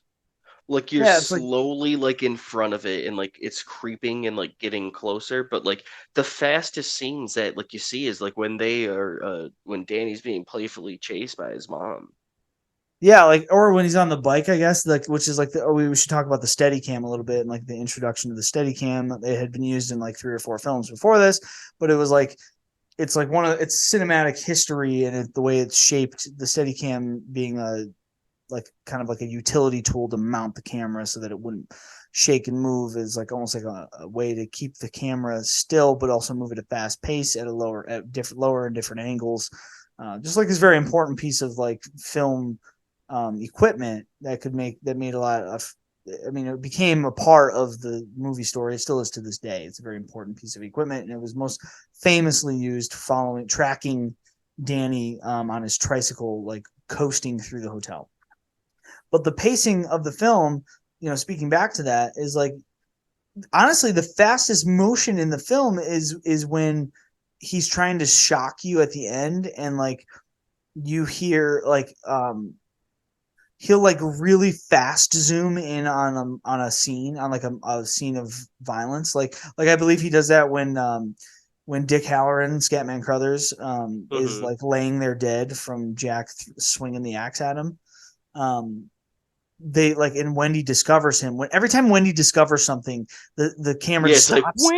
Yeah, and wing. then that's that crazy like native chanting, and like there's like blocks, there's like instrumental blocks. I'm not gonna It's lie, that's like what you're it's saying. Like some horrifying. of the things is just like too funny. Like when she roll, or like it's like you can't even take it serious. When she looks over, it's just the dude in like the dog Yeah, there's like suit. there's like a furry Wing. situation going on. What was it called? I'd be like I It's like a if dude in a bear costume blowing a right. guy. Like what was it I'm called? trying to like if all right, I'm Wendy in that situation. I'm terrified. I'm running, and I'm like, what the heck's going on? Oh my god, dead bodies! I look over, wait, what the fuck?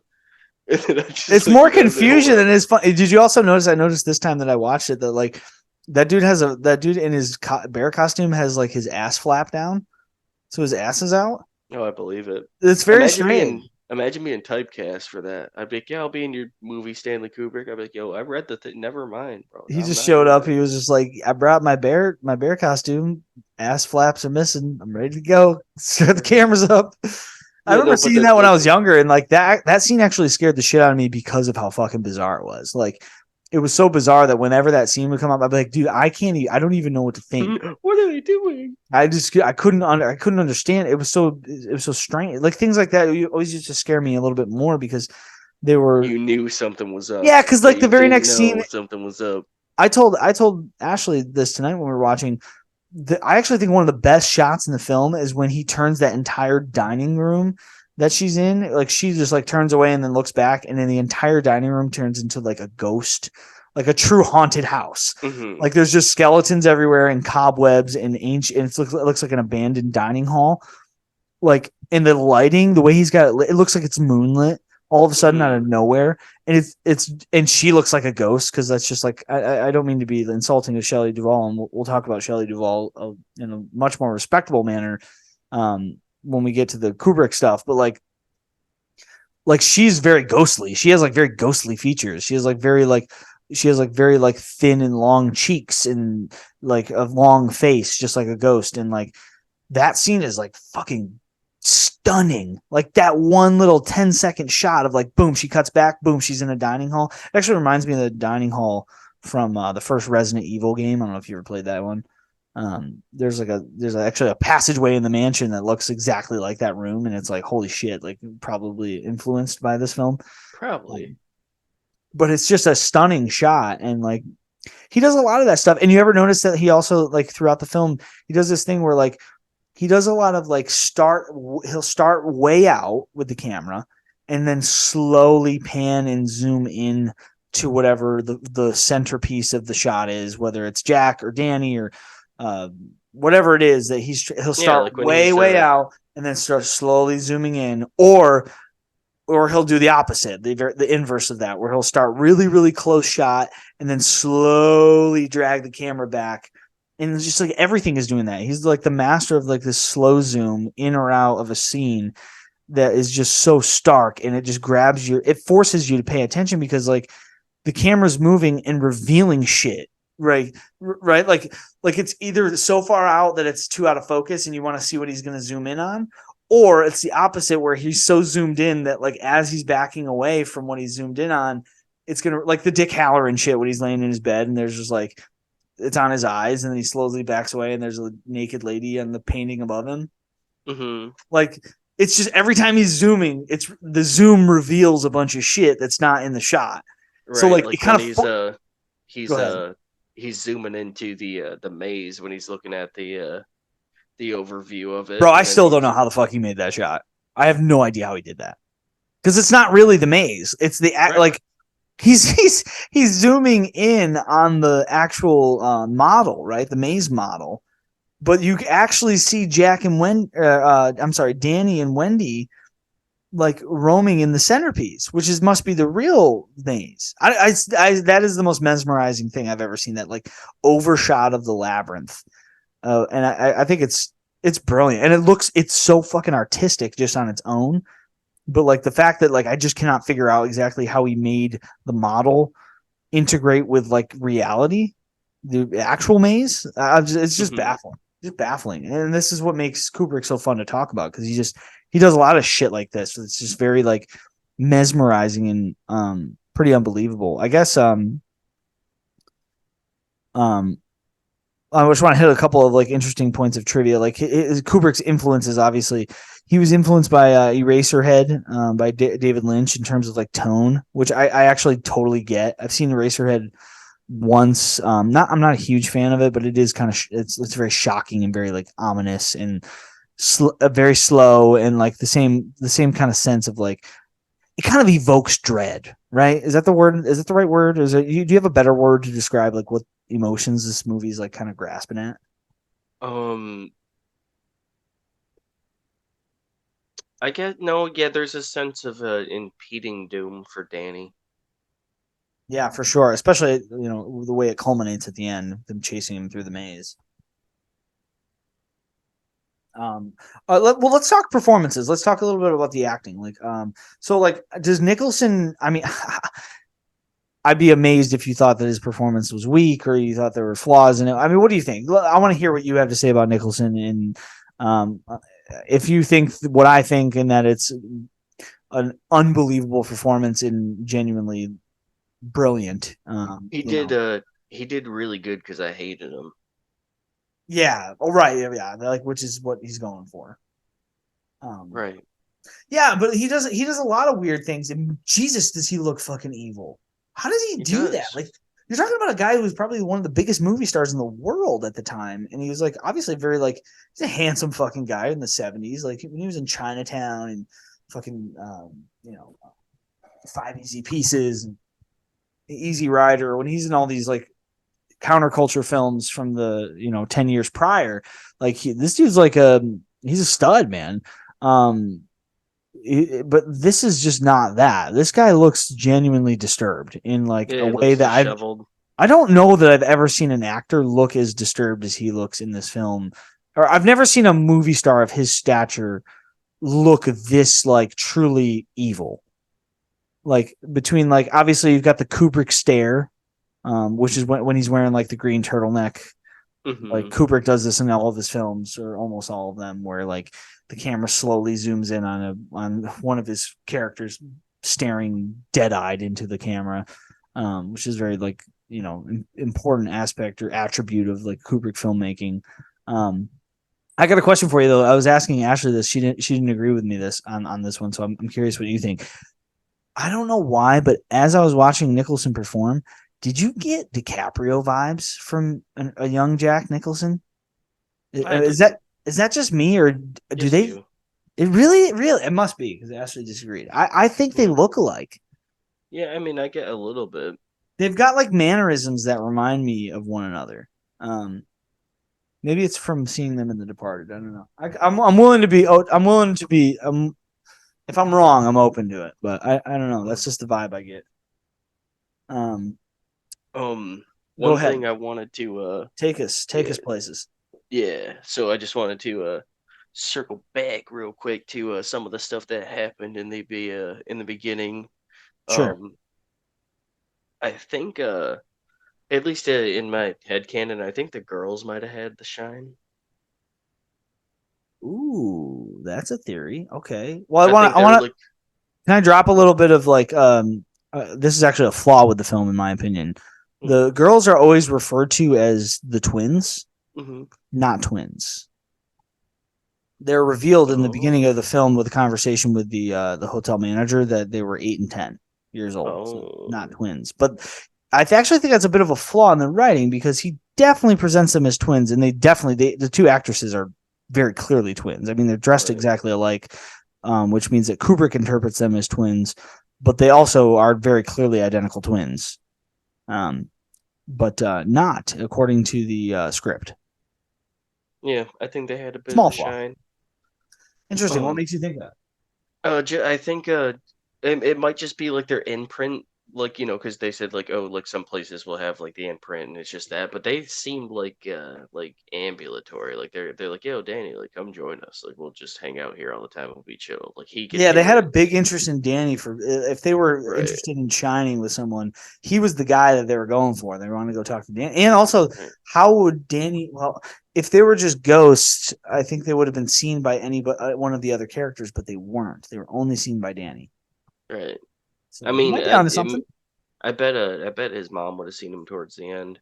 But oh yeah, right before Jack goes to sleep or gets shocked or whatever, um it's like where you really see that he's just a jerk, and I kind of it's kind of like my favorite scene in hindsight.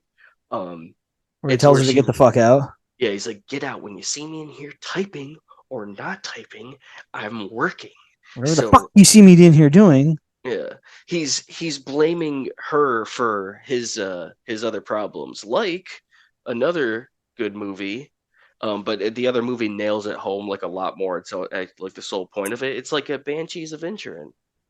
Ah, yes, He's that's like you, a great shout, man. Yeah. yeah. He's like you are ruining this for me by asking me how my day's going by being a nice person. You are fucking this up. I'm never going to be a good writer because of all this shit you're doing. And it's like, they're just like, what do you mean? I'm just like, you want to hang out or not? It's pure. It's well, on a psychological, to use a psychological term, it's pure projection.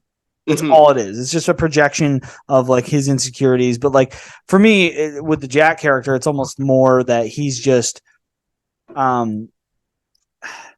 I don't know. Actually, it might just be that, because at that point, I don't know. He hasn't sold his soul, according to my theory. He hasn't been shocked yet, right? According to your theory.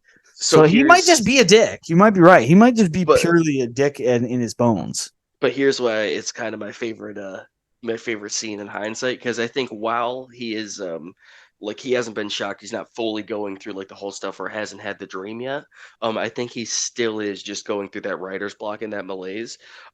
If you ask me, like, I had dollars to donuts, that note he ripped up was just this. It was all work and no play makes Jack. Yeah, I thought the same thing. Yeah, oh my god, I'm so glad you said it. He screamed at her. He said, "Get the fuck out of here!" Yeah, he ripped because he ripped it up so fast. As soon he did not want her to see it. He did not want her to see it. He's like, now look at what you did.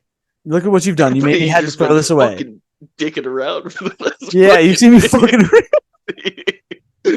Like a fucking actual. That is a hilarious way, because I came to like a similar conclusion. It was like, this dude's been literally fucking procrastinating. Like, this is the worst case of procrastination of all time. He's like, this is your fault. God damn, you're coming here distracting me, offering me a fucking sandwich. You ruined it. What do you mean you're offering me unconditional love? Well, Ashley made a point that she was just like, she asked a great question. She was like, why is she talking to him like that? That's like not good acting. And I was just like, oh no, you don't understand. It's great acting. Like, okay, let's talk the Shelley Duvall thing. This is a good segue into the Shelley Duvall thing. Shelley Duvall I came to the conclusion on my last viewing of this film. Shelley Duvall is phenomenal in this film as an actress. And I don't care that's my opinion. I've seen this movie enough. I can't be swayed away from it. I think she's nailing it, but it's just unique. It's a very strange performance, but it works. I think she's a very, very good mother at heart. She has the best intentions all the time.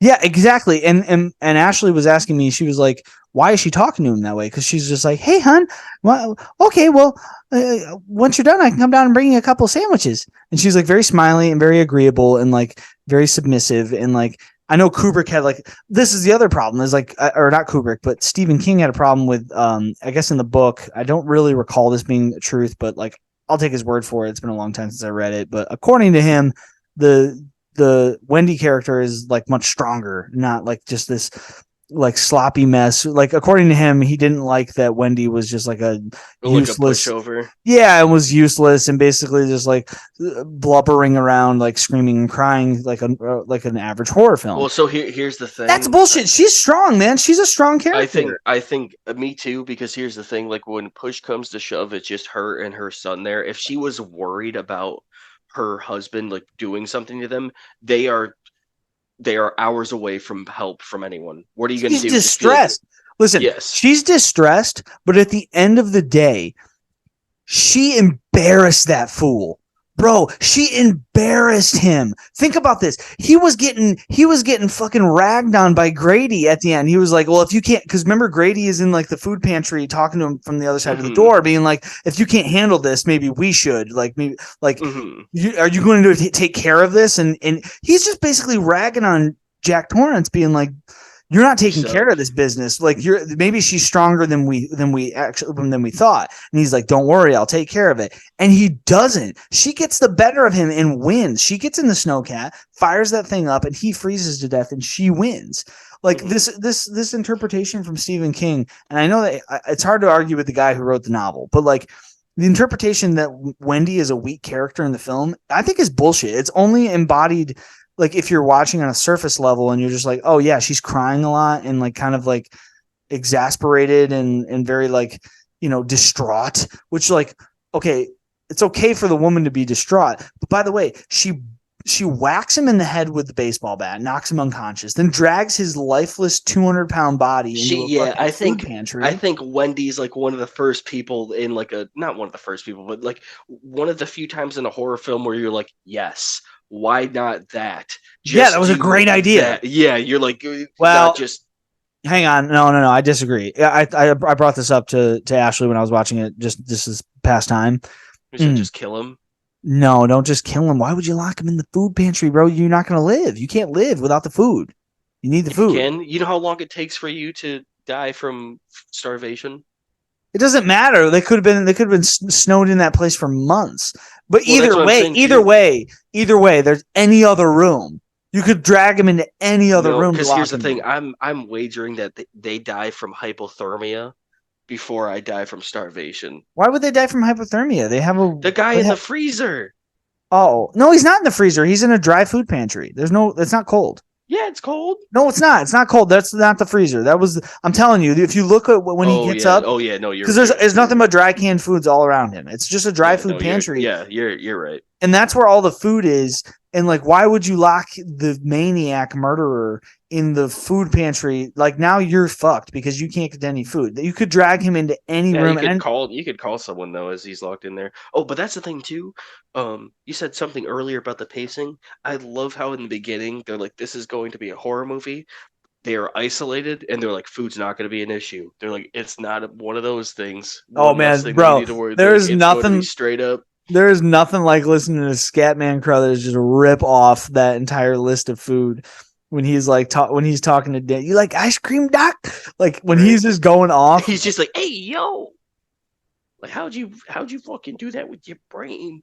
Yeah. Oh yeah. Right. Because that's the initial like. Because he tells you immediately. He says, we got canned fruits and vegetables, canned fish and meats, hot and cold syrups, toasties, cornflakes, sugar puffs, Rice Krispies, oatmeal, and cream of wheat. Like he's just ripping them off. He got everything. He names off all the meats, and I'm so glad because I would have forgot about it. The last he goes, we got about a couple legs of lamb. He goes, you like a lamb, Doc? And he goes, no. Of course, Danny doesn't like lamb because he's a good person. It's the Lamb of God. He doesn't. He won't eat the innocent. You know what I mean? That's beautiful. He won't partake in the lamb. That's the good catch. I never caught that. Yeah, I never caught that. Yeah, because he is a lamb. Well, I always say I laughed earlier when he was talking when he's ripping him off, and he basically tells Wendy like you got to make sure you're shitting right because he's like a dozen jugs of black molasses, we got 60 boxes of dried milk, 30 12-pound bags of sugar. Now we got dried peaches, dried apricots, dried raisins, and dried prunes. You know, Mrs. Torrance, you got to keep regular if you want to be happy. I'm like, oh shit! He just literally told this woman, you are not going to be happy in this hotel unless you're shitting right. And then he hits her with all the fucking diarrhea. He said all the good food. Then he said, "Here's the Drano." Here's the Drano. He's like, when you load up a half a rack of ribs a night. She's fucking colon cleanse that shit. We got everything you need. Yeah, it's fantastic. Hit that tub of apricots. I'm telling you. What do you think about Scatman Crothers? Do you think like how's his acting in this? I really liked it. I liked it because I think it was important at the time too with like racial dynamics where they're like, all right, the evil person is like definitely like the white guy, and like there's a black person who is like totally continued the trope though of like he's the first person to go. And also he continued the trope of magic black man. Yeah, the mystical old wise black man. Yeah, a little bit. Like one of the first people is probably not even the trope. Like, but yeah, I was gonna say maybe he actually not continuing it. He might have actually originated it, but one of them. Which is another thing because like I know there's a lot of that. Like you could go down that road, but you wonder like maybe this movie's just like if this was one of the first, maybe sometimes it's like you can attribute influence to just being like like filmmakers were just trying to make films that were as good as like great films, and they took some of these attributes. Having having a African American character being like one of the best characters like in the film, like I actually think it's kind of progressive. Technically like a beacon of light. Well, it's like horror has always done a great job of this. We talked about this a little bit in the horror podcast we did last week. Well, it's always because there's always bigger monsters. It's like, yo, I don't care that you're a little bit darker than me or like you like different stuff. But I'm talking about how like George A. Romero with Night of the Living Dead kind of acted. Oh yeah, the black guy survives. Well, he doesn't survive. He's killed in the end. But Well, the I just last person. he's the last person, but he's also the first person. He was the first. He was like that film started off. He was the first lead in horror, in one of the first horror films ever made. He's the first. He's the first lead actor, African American actor in an American film. There might be some wiggle room on that. Dwayne Jones.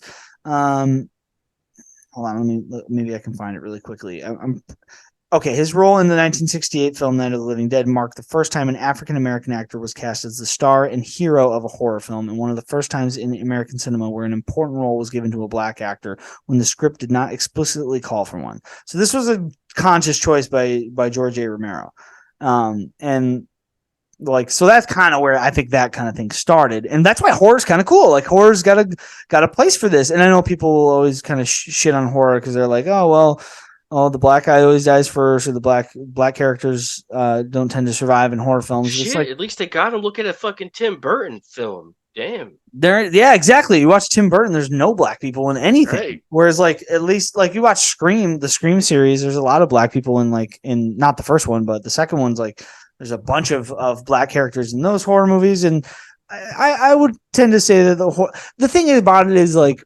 how much is it intentional? Like, some of it's a little bit of Hollywood, like typecasting and shit like that. Some of that being entrenched in a little bit of racism. You know what I think the main thing is, though, is horror is universal.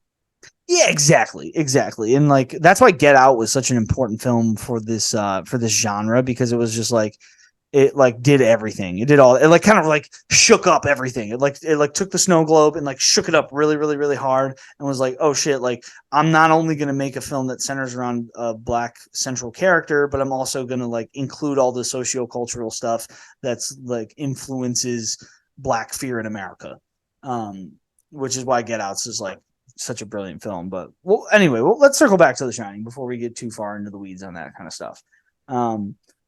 I guess where we left off, I mean, we were talking about Scatman. He's not a good actor. I guess he was like, he does great in this film. I should say that up front. Like, I actually think he was very, very, very good in the film. He's a fucking, like, don't you kind of want to hang with the guy? He seems like a good hang. He's like, he's very like personable. He's super smiley, super nice. I think great he to Danny. he does a really good job at the beginning as like because like Danny's a very like closed off person, and like you still kind of like you almost feel that too. You're like, why is this guy so nice? Like, what's he on about? Like, is he really like a good person? You almost don't even trust him like up until up until he starts explaining his story about The Shining. You're like, okay, like, this all makes sense. I love that little interaction where they have like that little personal conversation with one another. He's fucking great with kids, dude. He's so nice. Yeah, he's so nice to him, and he like really like he immediately becomes a hero of the film. And then of course, like it truly is one of the most shocking. It's not shocking anymore because you kind of see it coming, obviously now. But when Jack appears at the end of the film and just whips that axe at him, and lights him up and basically kills him instantly with an axe to the chest. I mean, yeah, imagine that too. That fucking killed. That was shocking the first time I saw that. I didn't because first of all, Jack just screams. It does that same thing where it zooms in really fast and then like makes that crazy ass score noise where it's like banging percussive stuff and like ring. Yeah, like, and you hear Jack just grunt really loud when he swings the axe. Yeah, and then like, you don't even see it hit him. You just like hear a thud, and then it's just like buried like in his ribs. No, you see it. It zooms in on him. You know why you think that? This is why Kubrick's a genius. You think that because he changes the shot, so it's from his back. Like the shot is aimed at his back, right? It's aimed at Scatman Crothers' back, at Dick Halloran's back. Jack appears, grunts, swings the axe, hits him with the axe, and when he hits him with the axe, like. He does this amazing thing where there's like a really fast cut, and then it goes to a camera facing Dick Halloran, and you watch the axe go in to his chest. Like it almost like kind of resets the scene a little bit where he swings the axe like it's about at the half swing, and then you watch the axe actually go into his chest, and then the blood, and he's clearly dead. And Jack's like grunting while he's doing it, and it's extremely gruesome and shocking too, and like a good jump scare, maybe one of the first jump scares. Like like, in a truer sense. I know there have been jump scares, but like, I mean, that's a really good jump scare where like it kind of leaves you, you kind of sense it, but maybe not. And the first time you see it, it really gets you. Right, like you're not ready for like you're like how violent is he gonna get? Then he just drops this dude like underneath his Right. left breast. Yeah. All right. And like that's Erroll, the thing, like I'm sorry. Go you don't ahead. really. I was just gonna say you don't when you think about getting killed with an axe, like oh like don't hit me in the face or don't cut off my head, like just getting hit in the just body, just whap. Oh, Yeah, and then like, well, like when he's breaking down the door, and we'll talk. Like, let's talk about that for just a second. Like when he's breaking down the door to get into the bathroom with Wendy, like, oh my god, like I'm just so fascinated with what Kubrick decides to do because people have tried it, and they definitely have tried it. I mean, in some ways, but nobody's ever done it as effectively. Where like that fucking camera feels like it's attached to the axe. You know how he's swinging the axe, and the camera is swinging with his swing. Like watch that scene again the next time you watch it, and like every time he's like haunching back with the axe, and then as soon as he swings it towards the door, the camera swings at the same pace as the axe, like perfectly synchronized. And like it's really shocking to see that because I don't know that I've ever seen another film do that. There's a lot of that in this film. There's so much unique film, like cinematography and like direction by Kubrick, where like, when's the last time you've seen somebody fucking swing a camera with a guy trying to chop a door down in that manner, in that like really fast, snappy, like the axe swings at the door, bang, and the camera follows it all the way to yeah, the you door. are right too. It's like the camera goes and it's like stops at the door, like And then it boom, like cuts it's back like when he throws it again. He throws it you like get like it's like the camera is like the momentum of like the you're swing. feeling it. Yeah, you're Yeah. feeling the scene. And then like obviously you get the iconic, and we'll mention it because it's got to be mentioned in a podcast about The Shining. Dude sticks his face in the door and hits you with the fucking iconic line of all iconic lines. Maybe the most quotable line in the history of cinema, at least in the top like 50 lines in the history of movies. He hits you with the motherfucking "Here's Johnny," which like, you know what's really funny about that is not to throw my wife under the bus on this podcast, but like she totally was just like, she was like, "What does he mean when he says that?" And I was just like, "Oh, this is perfect." Like, you know, we're all, you, me, and my wife. We're from a different generation, but like I do understand the reference, and like most. I wonder how many millennials don't get this reference anymore. But like that's the Johnny Carson. Like when Johnny Carson would come out on stage, like the band would introduce him, and "Here's Johnny." And in Mm. 1980, that was obviously very relevant, and everybody got it. But like, I was at a crossroads where I was like, "Oh shit, man! I wonder how many people will think that line is originated from The Shining instead of where it actually came from, which was the Johnny Carson show." But obviously, one of the most iconic moments in the history of cinema. I think Do you think Shelley could have got out that window? yeah, I kind of felt that way. I was like, I would have broke that window. it did. She wasn't opening it all the way. Like you Well, can see that there's more room. she tries to slam it up at one point and it doesn't work, but I would have just broke the window out. I would have pushed it out. Yeah, and just got out because the snowcat's already out there. Oh no, the snowcat arrives while they're in there, which I always thought was I also thought that was a little weird that like as soon as the snowcat arrives, he just abandons the. He's just like, So I guess I'm done trying to kill my wife for a moment. Pause this. right. Wendy, could you just remain here in this disheveled bathroom while I go murder a black savior here who has come to So save your life? so this whole that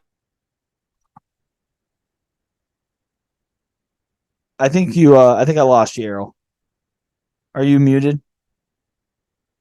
Okay, this is a perfect time. I've lost Errol's audio, so we're gonna take a short break. This is a perfect opportunity. Errol's mic might have died, so we're gonna take a short break. When we get back, we're gonna talk a little bit more about the conclusion of The Shining. Thanks so much for hanging in there for this episode. We're gonna keep rolling with it. If you hang tight, we'll be right back in just a few minutes, and we'll see you then.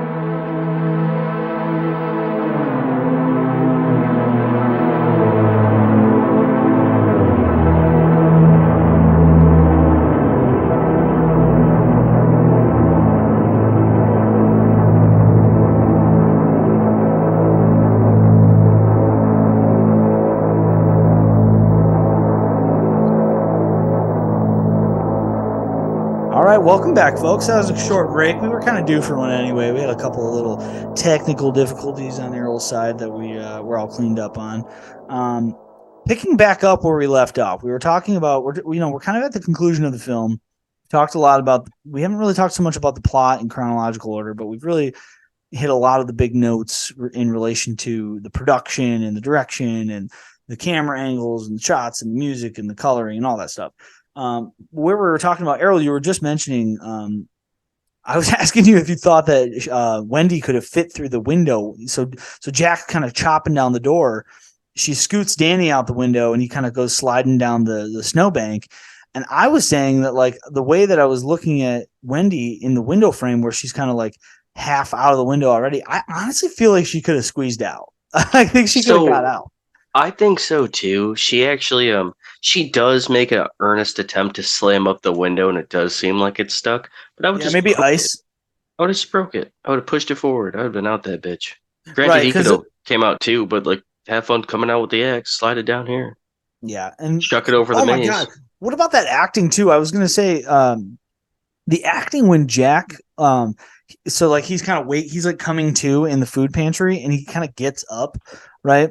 He's like starting to get up, and then his ankle's like broken or sprained or whatever. Mm-hmm. And like as soon as he steps on it, he's like, ooh, and then he like starts hobbling on it. I was like, bro, I'm not convinced that dude actually might have hurt his ankle. Like, that was that good of acting. That was so convincing. Like as soon as he puts pressure on it, it's like, that was, I guess maybe that's kind of almost easier to act. I don't know. You're a somewhat experienced actor. Like, is it easier to like embody or like to envision yourself injured, or to like manifest an injury if like you pretend that one of your body parts is like injured, and then as soon as, I don't know, is it easier to act that than like an emotional expression? I think it is easier to act than like an emotional thing, but also I think it's a lot easier to forget. Oh, right. Yeah, but he doesn't, because he hobbles like the rest of the film. Like, he really, and it's a little pronounced. I mean, I was gonna say though, if it's gonna be a thing, then it has to be like a thing. You can't, like, if you're gonna ham it the whole time, if you're gonna ham it up in the beginning, you have to do it the whole time. I really like how we keep talking about the pacing, or bringing up the word pacing, but I like how that really does tone down the speed but build up the suspense. Like, he's not just gonna sprint them down and like, just kick Sharon Duvall down the stairs and like chuck the axe at her. Yeah, but he turns into a classic horror movie monster. You want to know what I think? Well, all right. So what I was gonna say, like, it's almost like a reverse fairy tale, where it's like, here's why you don't do what the bad guy does, because this could happen. Almost to the cliche-ness where he's chopping down the door and he's like, little pig, let me in. Oh yeah, that's good stuff. That's great. But what I think the closest thing that I could equate him to, or the hotel, it would be the Isle of Crete. He'd be the Minotaur. Could you explain what that is? I'm unfamiliar. He'd be the Minotaur in the labyrinth. Ooh, okay. Yeah. Okay. So, it's Theseus. So wait, no, I said the island of Crete, but sorry, they sent people, or they sent 7 sons, 7 daughters from Crete, because they made a deal with Minos or whatever. Let me find it. God dang it. Here we are. Scrolling up. Bear with me a moment. No, please go ahead, dude. You love fucking Greek mythology, and it's you know why? It's because it's everywhere. It's based off of everything. I didn't know. It's entrenched in everything. You're totally right. Greek mythology is just everywhere. And we did this a lot in the Lighthouse episode, but like, this belongs in here. And by the way, I will mention the scene in the Lighthouse with Robert Pattinson like chasing him down, or no, Willem Dafoe's character chasing him with the hobbling with the axe is like, yeah, he's doing Jack Nicholson. It's this. So totally. No, but go ahead. You're talking about Errol's so going to tie us in with Theseus here. Yeah, King Minos of Crete. He he told the people where Theseus was from, which was I wish I was doing better justice to this, but okay. They waged war on the Athenians, and he demanded that at 9-year intervals, 7 Athenian boys and 7 Athenian girls were to be sent to Crete to be devoured by the Minotaur, a half-man, half-bull that lived in the labyrinth created by Daedalus. On the third occasion, Theseus volunteered to take or to talk to the monster to stop this horror, and he took place of one of the youths, and then he went to the island. But pretty much like at the end, it's if you ask me, it's very much like a kid in the labyrinth and then the Minotaur chasing him to like devour him, at least for like what because he said, he goes, he doesn't say it, but he goes, I killed you, but I didn't just kill you, I cut you up into little pieces. Like he's gonna eat him. Yeah. What other reason would there be to just cut him up, like dismember them into pieces? Yeah. Interesting. Okay. Yeah, so like it's like and that's what happened to the other little girls as well. Like it's like every kid who went there was just destined to die by like a creature, a minotaur, a half man, half beast.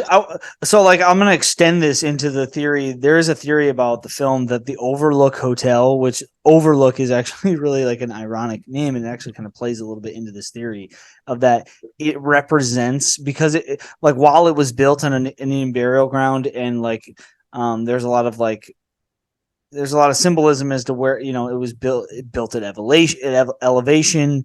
It was built in the same region where there was like a supposed native pathway to heaven. That there's a consideration that maybe the Overlook Hotel was built upon the gates of hell, meaning the spirits that haunt the native. It's not just the Native American spirits; it's true evil. That like, but here's my theory against that is that like, I don't know, that's so far. Here's why that doesn't work for me. Jack Torrance never truly, even after he supposedly, maybe if you want to buy into my theory that he like sells his soul, he never truly abandons his entire identity. And maybe this is a script problem. It could be a screenplay problem. But like, there's even when he's kind of stalking up the steps after Wendy, when she's like kind of like half swinging the bat at him, and he's like, Wendy, light of my life, like that scene, he never truly abandons who he. It doesn't feel like it's out of nowhere. I mean, that's part of like the pacing and like the escalation of his madness, right? Well, yeah, like I mean, as far as like his character is concerned, it doesn't seem like outside of something that he would do. Well, no, he's just referring to shit that from his previous life with Wendy. Mm-hmm. He's like constantly he's always been grumpy and a bit of a dick to her, even before they got to the hotel. And then they get to the hotel and it starts getting escalatory.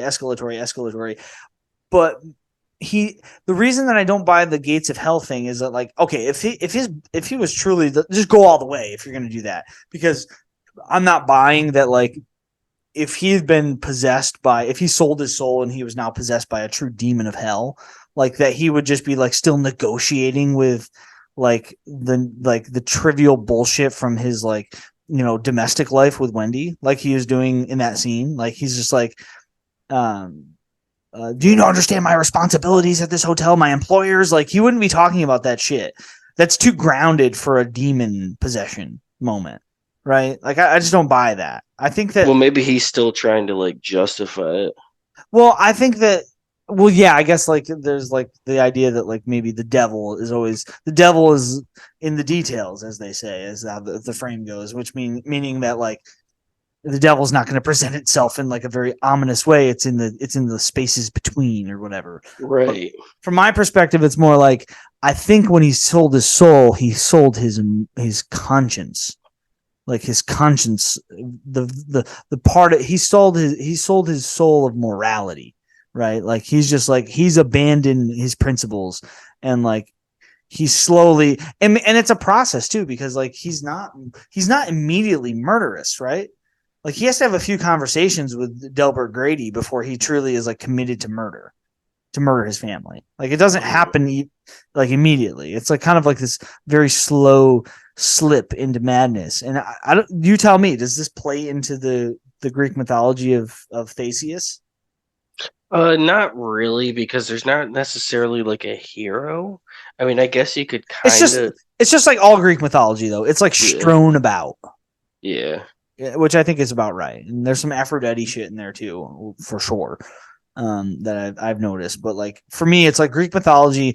The thing about Greek mythology is that it's so brilliant that you can just see it. It's not even the mythology of it, it's the philosophy of it that like can be found in like any one place. Hmm. Should one be looking for it. But I like that. I like that inclusion.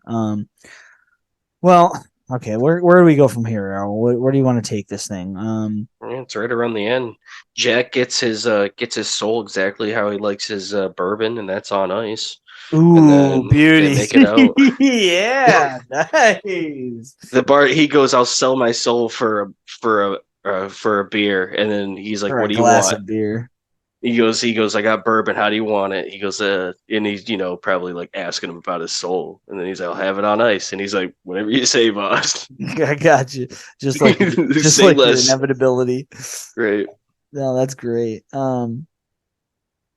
Do you pay any mind um to the interpretations around the moon landing stuff? Like does that reach you at all, or do you kind of just like Bro, he wishes it's he faked the moon landing. I mean he listen, as talented as he is, um I don't think the Apollo 1 thing is. I think that maybe it was a theory and then he was playing games. He was trying You to fuck know, people. right? Because you know what it would take for you know what it would well, so one, like, it wouldn't make sense to fake the moon landing because we have like proof now, like in the internet and stuff, that like Right. there's stuff in space. But for them to fake the moon landing back in the day, one, it probably would have cost more money in production and like Just to lighting do and it, stuff, right? right, than actually physically going up there. But two, um, there would be proof that it was faked by now. Like someone would be Well, like, "I was the boom guy for it. God damn, I'm sick of it." yeah. Here's my Like, litmus test is basically this. Like if there's a conspiracy that has to involve over 100 people, I don't buy that it well, could be that's actually, maintained. I forgot what it was called, but yeah, the more people know something, the less of a chance there is that it's a It's hard secret. enough for a conspiracy to stay under wraps when there's like a handful of people, let alone what it would take to fake a moon landing, which would be minimum 100 people, bare minimum. And that's like that's just I mean, I don't know. But yeah, no, I don't buy into too much of that stuff. It's fun. I love that crap. Like that it's really cool. I love that people do that. But once again, I don't think that like the internet just didn't do this film justice. Like I feel like the internet kind of like fucked with this film in a way I don't like, where I think it's just been too exposed. By the not that it's not true exposure though, because I don't think it's what Kubrick's intentions weren't exposed. The internet and like the digital age it kind of implemented its own ambiguous agenda for the film. You know what I mean? Like these weird interpretations that are like not like, for instance, we'll talk about like I'm gonna read this off. Film critic John Romney writes that the film has been interpreted in many ways, including addressing the topics of the crisis of masculinity, sexism, corporate America, and racism. It's tempting to read The Shining as an Oedipal struggle, not just between the generations, but between Jack's culture of the written word and Danny's culture of images. Romney writes. Jack also uses the written word to more mundane purpose to sign his quote contract with the Overlook. I gave my word, which we take to mean gave his soul in the Faustian sense, but maybe he means it more literally. By the end, he has renounced language entirely, pursuing Danny through the maze with the inarticulate animal roar. What he hasn't entered what he has entered into is a conventional business deal that places commercial obligation over the unspoken contract of compassion and empathy that he seems to have neglected to sign with his family. I actually think that's on the money. I don't really. So it really is. There's a lot of stuff That's that pretty rings a couple close, man. bells. That's pretty So close. so here's the thing. Like there's that What's the one Oedipal part. struggle though? Can you before? I'm sorry, I don't mean to interrupt you. I just want to know what I need to know what the interpretation of what's the Oedipal struggle. I don't. He resents his son. I He see. resents So his it's son not. It's because not purely maternal. It can be paternal as yeah, well. I see. yeah, Okay, go yeah. ahead. Go ahead with what you were going to say. Sorry. So, gosh darn it. Bear with me for one moment. No, that's my fault. I apologize. Yeah, no, it's okay. We're talking about God damn it, it's getting late. He gave his soul. He gave his soul a Faustian sense, but maybe he means it more literally by the end. He's doing an inarticulate animal roar. Oh yeah, so he He's grunting, right? well, uh, um, no, he I have it in my notes here actually. Gosh darn it. Do do do do do do do do do do do do do do. It's here. It's important. No, Or it's at least okay. You're good. You're good. You're good.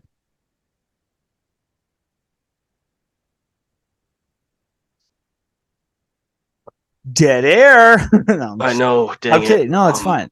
It's fine. We can. It's totally fine. No. So Yeah. Go ahead. he God dang it. What? Read the one thing again. Read it from the All right. I'm gonna read this one more time. yeah. So this is a social interpretation. This is an analysis from film critic Jonathan Romney. Writes. Um, It's tempting to read The Shining as an Oedipal struggle, not just between generations, but between Jack's culture of the written word and Danny's culture of images, Romney writes. Jack also uses the written word to more mundane purpose, to sign his quote-unquote contract with the Overlook. I gave my word, which we take to mean he gave Okay, his yeah, soul. no, I got it. Okay. So he that guy talks about the stuff too where it's like there's a whole like overall like patriarchal struggle and like a overt sexism thing kind of going on. I think he hit the nail on the head with that because you'll notice that Jack he's formal to all like male figures.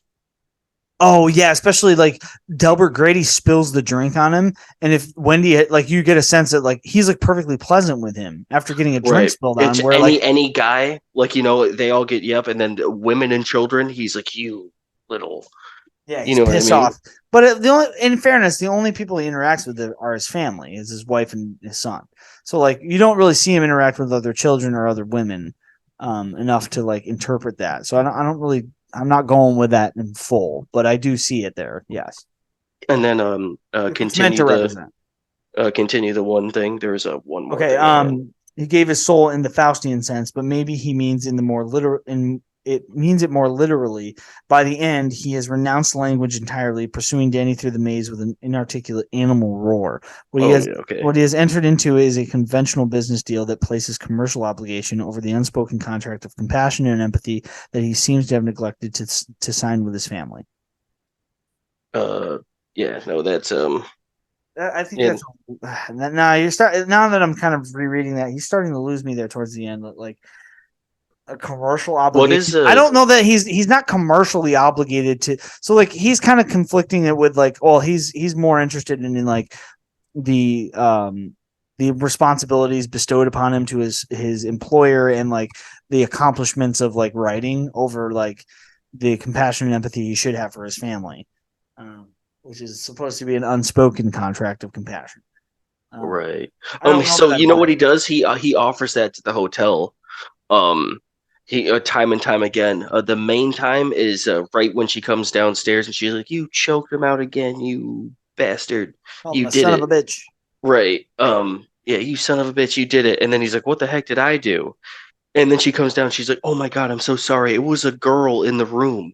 It was a girl in the room. Go Have you take care lost of it." your fucking mind? That's what he says to her. Right. That's the Yeah. first thing he says to her, even though he's the one losing his mind. Which is Right. So after that, he goes upstairs. He sees a girl. Danny said that a girl in that room choked him out. The girl or his wife we comes didn't even downstairs. mention this scene. This scene is Right. absolutely haunting. Right. It's kind of the craziest one. We're one of them. But yeah. So Danny's like, a girl in that room choked me out, and then the wife's like, Danny said that you have to go check on it. He goes in there. I don't care if it's the baddest bitch you ever seen. That dude, it's hands on. You choked out my what? Yeah, Boof! exactly. Like fucking folded into the tub. Like I'm there gonna ain't hit you no with one that in this. Francis Ngannou. I got you for 3 months. Give me that baseball bat. Boo! Yeah. Yeah. And Like, says you know what I mean? she's So, just like softly sitting in the bathtub, and he's just immediately just like, because Jack's a piece of shit, man. Like, right. this is the But story. Like, that's Jack is the a thing. piece of shit. He has no redeemable qualities as a character in the film, but like his madness is still. This is a testament to the acting of Nicholson, because it's really about, he's so convincing as a man slipping deeper into madness than where he began, even from where Right. he began, that like you are willing to like do away with like how immoral he is, because at that point, well, at that point in the film, he truly has already started to slip into madness. Right. And But I don't know. I the think thing is, the interpretations can't go too deep, because that moment of like, okay, so he's making an immoral decision to just like cheat on his wife, because my wife mentioned this, like, oh, he's cheating on his wife, and it's just like, Jesus, I don't even know that this dude is still with us in the film anymore. Like, I don't know how much he's like kind of still a conscious, sentient, like but that's the morally. thing. But that's the thing. All he has to do to be a decent person is be in the moment. So what he does in that moment is he cheats on his wife. He ignores the person that assaulted his son, and then he goes back and he's like, "I don't know what the hell you're talking about." Yeah, straight up made her He feel could like a have been doofus like, about it. "I didn't choke. I told you I didn't choke out the kid. It's a crazy lady." He's just like, "Nope, Oh, that's such a menacing haven't." scene too. So like that scene you're referring to, he's like, at first he's just like, and you listen to, well, I want to mention about the writing too, about the screenplay. So like, the writer of the screenplay is, geez, hold on, he co-wrote it. Kubrick wrote the screenplay with Diane Johnson, right? Okay, so Diane Johnson was a novelist, and good writer. I've never actually read anything from her, but like she's accomplished. So we'll just say that. She's an accomplished writer at bare minimum. Kubrick, also pretty accomplished writer, like pretty decent writer. The thing I noticed about this scene, this is the scene you're referring to, is that the writing is not, it's not astounding, right? It's not profound. It's not The Lighthouse, right? It's not Eggers, in The Witch, where it's like it's not a period piece. It's not deep. It's not Shakespeare. It's not It almost Shakespeare. is a period piece now. Well, to this point, yeah, but it's not Shakespearean, is what I mean. The writing Right. is not like profound in this way.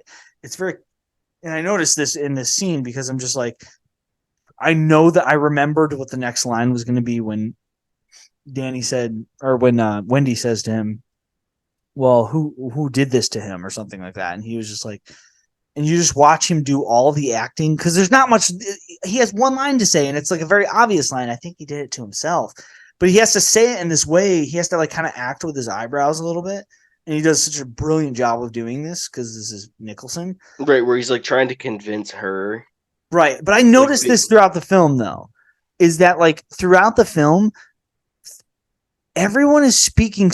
There's not a huge script here. I would be curious to see how long the script is. Like, it's probably pretty short because there's not a world of dialogue. But every line is so deliberate and delivered so slowly and so intentionally that the actors don't have to worry about like it's almost like a freedom that the actors got in the film, where they have less lines to remember, and they can focus on really delivering the lines in this nuanced way, which is I think why Kubrick did like two things. Like, he was just like, here's less lines to worry about remembering, and also we're going to do 100 fucking takes ever on all of them, so you're so worn out. And he had this method, I guess, too, that like he would take the first take and the last take, and everything in between he would scratch. And like the goal there was like, the first take's probably going to be everything you got, so there might be something good there. Then I'm going to torture you for like another 80 takes, and then I'll take the last take because now I know that I've worn you to the bone, and like maybe you're closer to that madness I'm looking for, which is like really kind of manipulative and like rotten in some ways, but like also pretty fucking strategic to get what he wants from his actors, right? yeah, to work on like a horror movie. Right. So Nicholson, in that scene, he does a thing, and I'm sorry, I know I'm like kind of I'm tangentially speaking here momentarily, but like he does this thing where he like at first he's like, yeah, I think he did it to himself, and then um she's just like, I think we need to take him to a doctor or whatever, and he's just like, you want to take him to a what? I think we should take him to a doctor. You think you should leave the hotel? And he kind of starts flipping the switch, right? He's getting fucking pissed. He's like, this is so fucking typical of you. And he flips out on her again. And then he storms out of the room. And did you notice what he does when he's storming out of the room? No.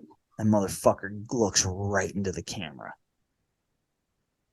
Nicholson looks right into the camera. And it's like the 8th or 9th time he's done it in the film, but they're like so subtle. Like he's doing this throughout the whole film. Now, there's this beautiful, I'll see if I can find, maybe I'll post this on our Twitter page because I'm going to have a hard time finding it really quickly. But there's a YouTube video out there interpreting Nicholson's acting choices to look into the camera to make the film feel a little more surreal. And he does it when he's walking out of the room after being pissed off at Wendy in that moment. He's just like, he just glances this evil look into the camera. It's unbelievable.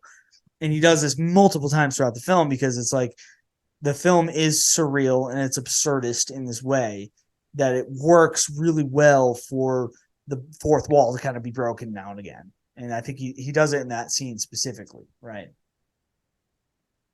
In a very powerful sense. Yeah, no, there's a lot of times where he is kind of just like staring off in general. Like, I mean, well, like look at the last scene.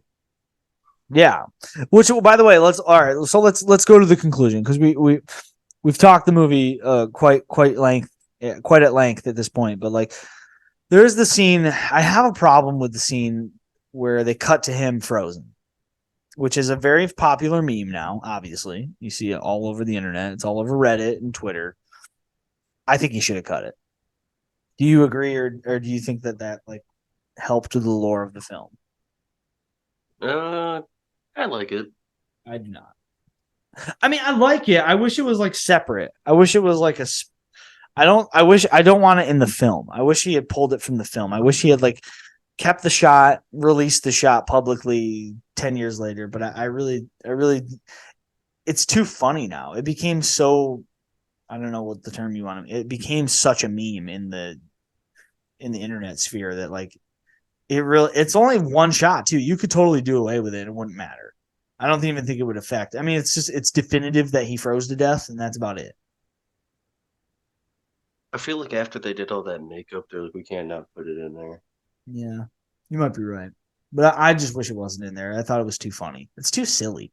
He's just like looking. He's just frozen as shit, and it's like morning. I don't know. I found it funny, but for me, it doesn't work in like a horror film that was just like genuinely haunting you for like an hour straight. But what's your favorite scene in the film, Erroll? Like, what's the one that really gets your goat? Yeah, I'm telling you, it really is the big wheel scene. The steady cam tracking shot through the hotel. Yeah, it just grips me so much. I think it's because of the nostalgia of it, but like whole thing's really good and all that fun stuff and like really spooky. But like I'm like, God damn, if I couldn't just ride a big. You just want to ride that big wheel across like fucking 38,000 square feet, whatever they're working with there. Yeah, it's legendary too. When they were like, come play with us forever and ever, I was like, that doesn't seem like a bad gig. This hotel's kind of nice. It's kind of spacious. Mm-hmm. Yeah, and I love what they do with the sound, where like every time he hits the hardwood, it like the volume spikes, and it's very legendary the way they did it. Like, because the Steadicam had been used in a couple of films before. I think like Marathon Man, and there's a couple other ones. There's like 4 or 5 films that they had used the Steadicam before, but this was the first time that they like introduced this. Like, I guess in the theater it really translated where like every time that trike hit the fucking hardwood, it was just like a shot of volume that like was very like gripping, because he's on carpet, it's silent, and then bang, he hits the hardwood, and you just hear the wheels turning again. Unbelievable piece of filmmaking there. So we talked about it. We got one last thing to talk about. Erroll, I'm gonna kind of sign us up now for a part 2 of The Shining down the road. Are you game for that? Because I do feel like there's still a lot to talk about with the film. Yeah, for sure. There's probably definitely some stuff we can We We can can revisit it. We can I think it's worth a revisit. Maybe just another hour or two of interpretation. It is such a marvelous film.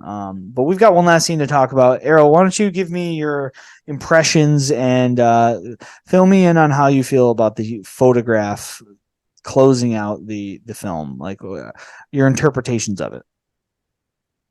It just kind of proves that that thing is like it is haunted. It is just looking for like people to claim. Like that picture itself is just like, everyone who's like died there, everyone who's quote unquote joined the party. Yeah, yeah. But also it's weird that he's like there is like the hope. I think that then whoever comes, you end up being the host. Yeah, the next caretaker becomes the host of the Yeah. party. Yeah, I think you're right. And I think that's like, I don't think it's a picture of purely the souls that have been taken. I think it's like it's people, it's a true photograph of people who have died. But I think that a good percentage of them are caretakers from the hotel who have come to, Mhm. every time they hire another white male to like show up, another white man on Indian land to like care for this hotel, and their soul is taken, that's where they wind up. They wind up in the photograph. It's almost like an homage to real life. You just sell your soul, quote unquote, to work at a company, and then they put your picture on a wall. Yeah. Yeah, there's some brilliance there. There's definitely some brilliance there. Yeah, I mean, we've talked the film to death. I think this will call for a part two. One of our longer podcasts, and it was kind of inevitable. It's an incredible film. I mean, it's as good as films get. We didn't really stick to so much the script, but we didn't even talk Room 237. There's a lot. There's a lot to still discuss. Let's take a short break, Errol. We'll take our one last break. When we come back, what we're going to do is we're going to give a rating and review. I will definitely agree to a part two on this podcast for The Shining. We'll do a part two down the road because it is just such a big film, and there's a lot of stuff we still haven't talked about. And maybe next year around Halloween we'll do a part two. I think that's probably a good idea, right? Yeah. It's a horror film, and it's always good to watch this time of year. So maybe next year we will sink our teeth into a part two. Try not to hit a bunch of the same notes, but in the meantime, we're going to take a short break. That's it for our analysis of the film The Shining, 1980s by 1980 by Stanley Kubrick, adapted by a Stephen King novel. In the meantime, we'll take a short break. When we come back, we're giving our rating, a review, and we'll tell you what's next on the Peripheral Views podcast. So hang tight, and we'll be right back.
Okay, thanks for hanging in there, folks. Thanks so much for supporting the podcast, giving us a listen. We really appreciate any support you guys give us.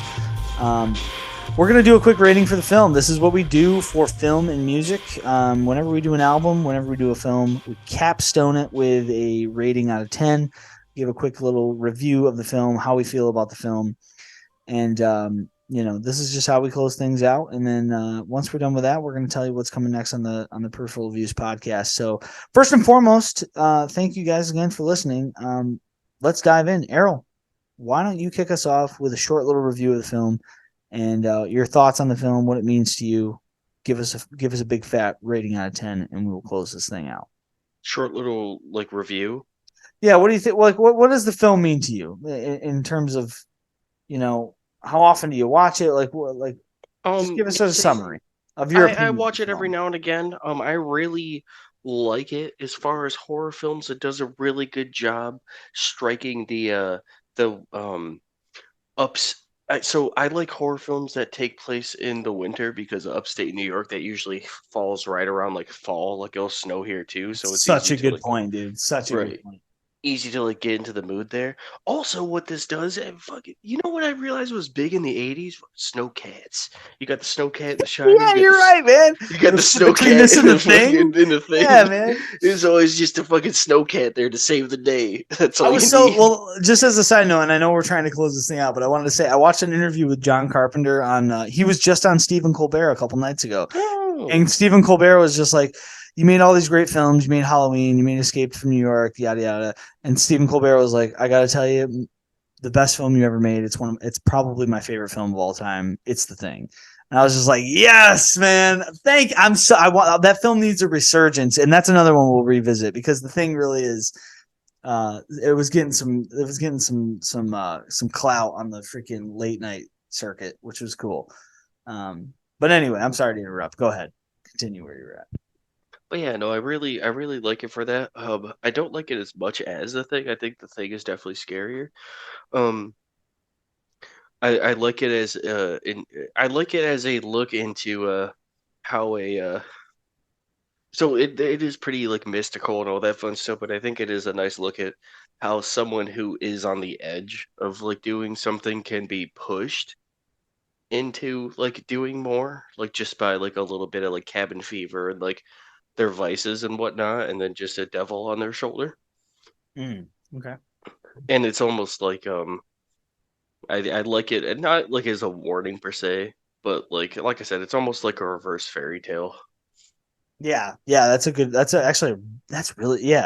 brilliant way to describe the film. It's like a horrifying version of an inverse fairy tale. No, that's beautiful. Perfect. Because it's like it's the perspective of the villain. Like everything's pretty much from Jack's perspective for the most part. And granted, Sort the of. good the It good it, guys it is, trying but to make it out. there's really no, yeah, there's like very few like I guess I guess Dick Halloran is like the closest thing to a hero of the film, and maybe Shelley, I guess, to or Wendy He's for the Theseus. He goes yeah, back to yeah. the island. He goes back. He went back. All right. Well, hey, that's a good review. I can appreciate that. I agree with a lot of it. Hit us with your rating. What's your rating for The Shining out of 10?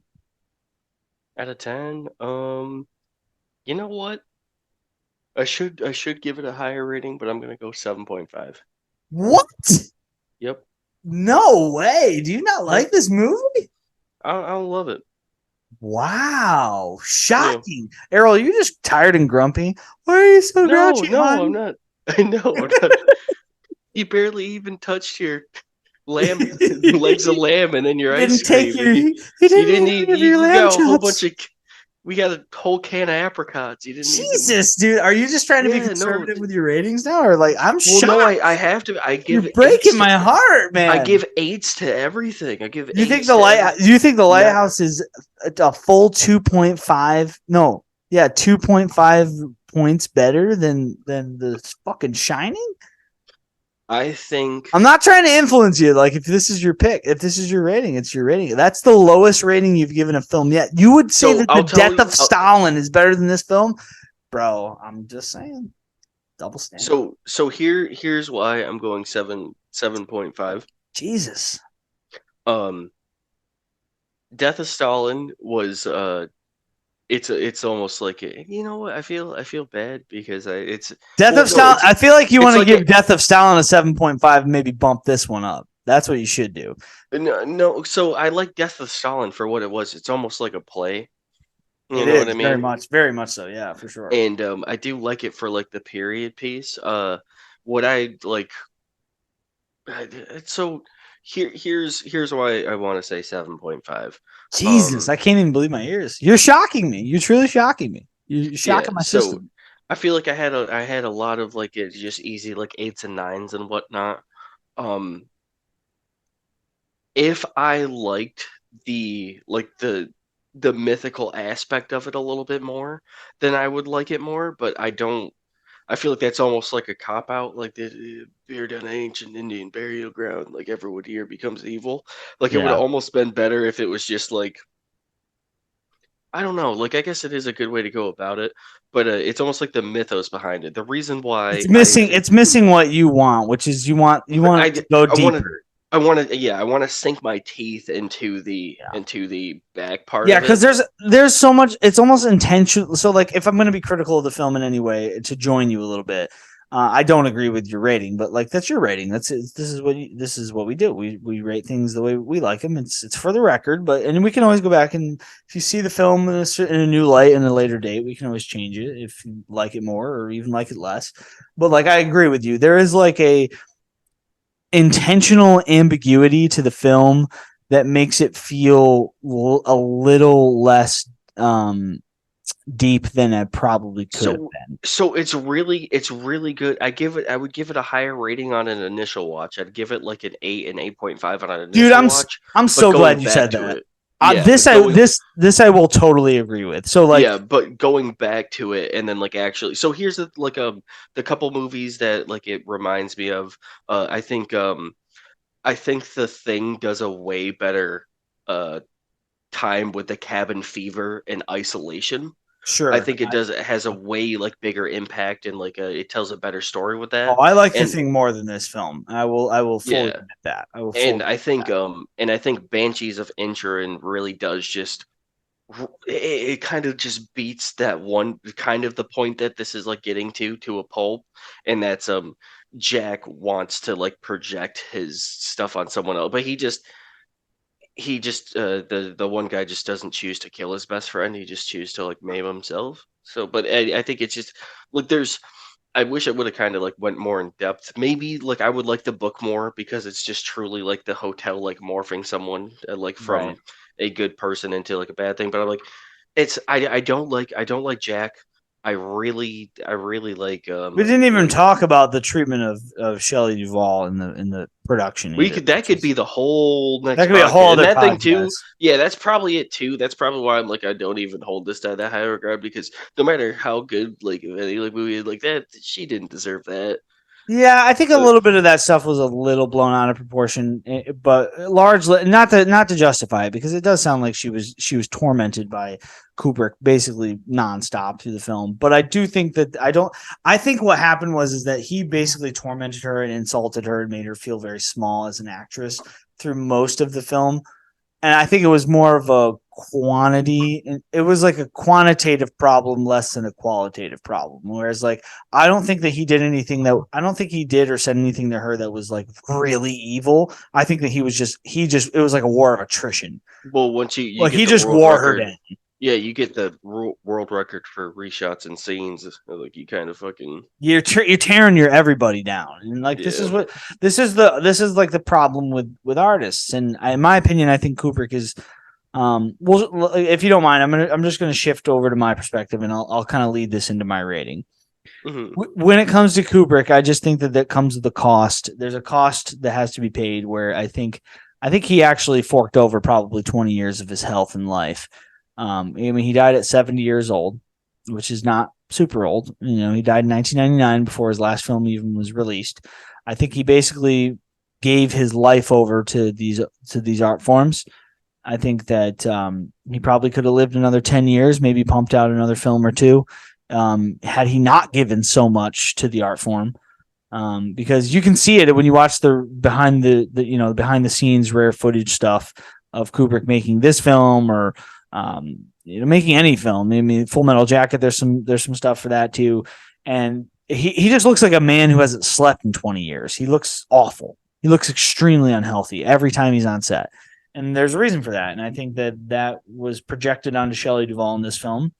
He I does think look like he aged really quick, like in those younger pictures to like his other Yeah, he stuff. looks awful, and I think this is like Coppola experienced this a little bit. I'm surprised he's as alive as he is, and I know I disparaged his name in a previous podcast based on his affiliations with it as a a convicted pedophile, but um, But I think Coppola went through something like even more drastic, where he like suffered a nervous breakdown on the set of Apocalypse Now, and I think that true brilliant visual artists such as these men, they give over a part of their lives. I think they give over a part of their health to this art form. And for me, The Shining, I don't like watching The Shining more than The Thing. Not even close. Like if you told me I could only watch one film for the rest of my life, like I would pick between the two, I would pick The Thing in a heartbeat. I enjoy the Thing is so much more fun. It's so much more redeeming. It's scarier. It doesn't take itself too seriously. I think it's a bigger or it's a more in-depth look too in like the human psyche as well. Like it's just like It can people. be how you interpret it, but like here's where I divert from you. So like I agree with most of your assessment, but this is where my score is going to drastically divert from you. I do agree with you that the film did not hold up on repeat viewings. Like I'm now at probably I've seen the film a lot, which it doesn't help it.